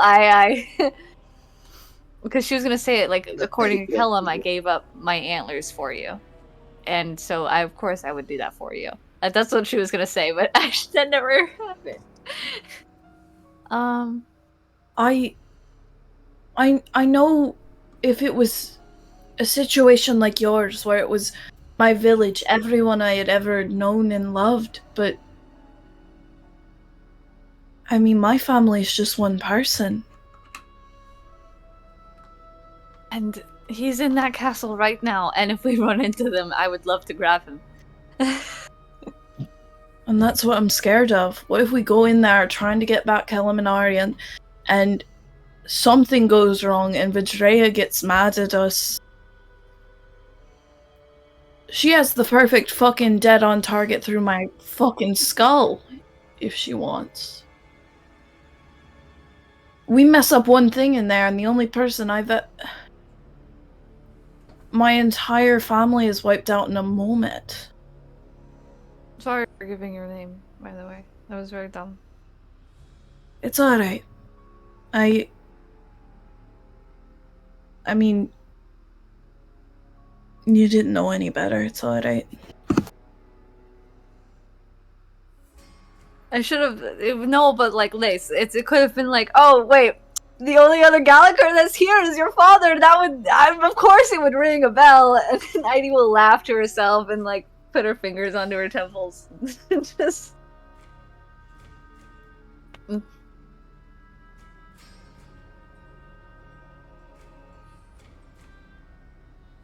That scares me even more.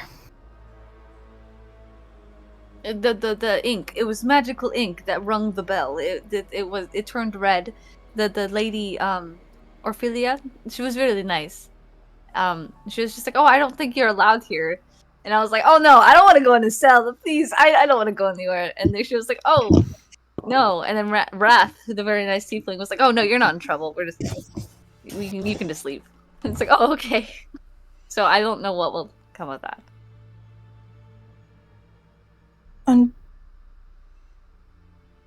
They could have thrown away the paper for all I know, because we didn't technically visit at all. They don't get very many visitors. ID, we both know there's no way the castle is run to where that piece of paper has just been thrown away. Hey, you don't know that. They're very tidy people. It was very, very clean in there. It was very clean. Meaning they keep records. Meaning they have magical surveillance. Meaning they know all of that. For the best.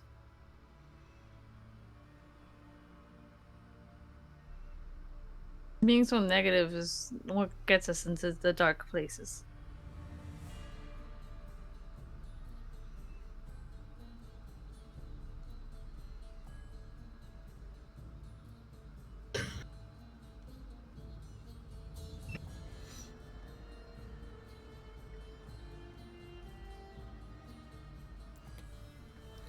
Alright. Malik, let's get another wisdom saving throw from you. Oh god.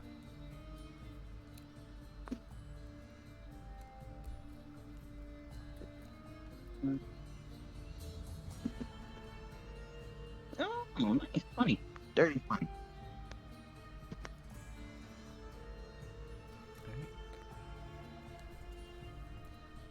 Man, my dice want to give me a chance. They're like, no, we're not actually going to deal with the trauma. Even though you know that something is down there waiting for you, right now you feel safe swimming along behind the boat.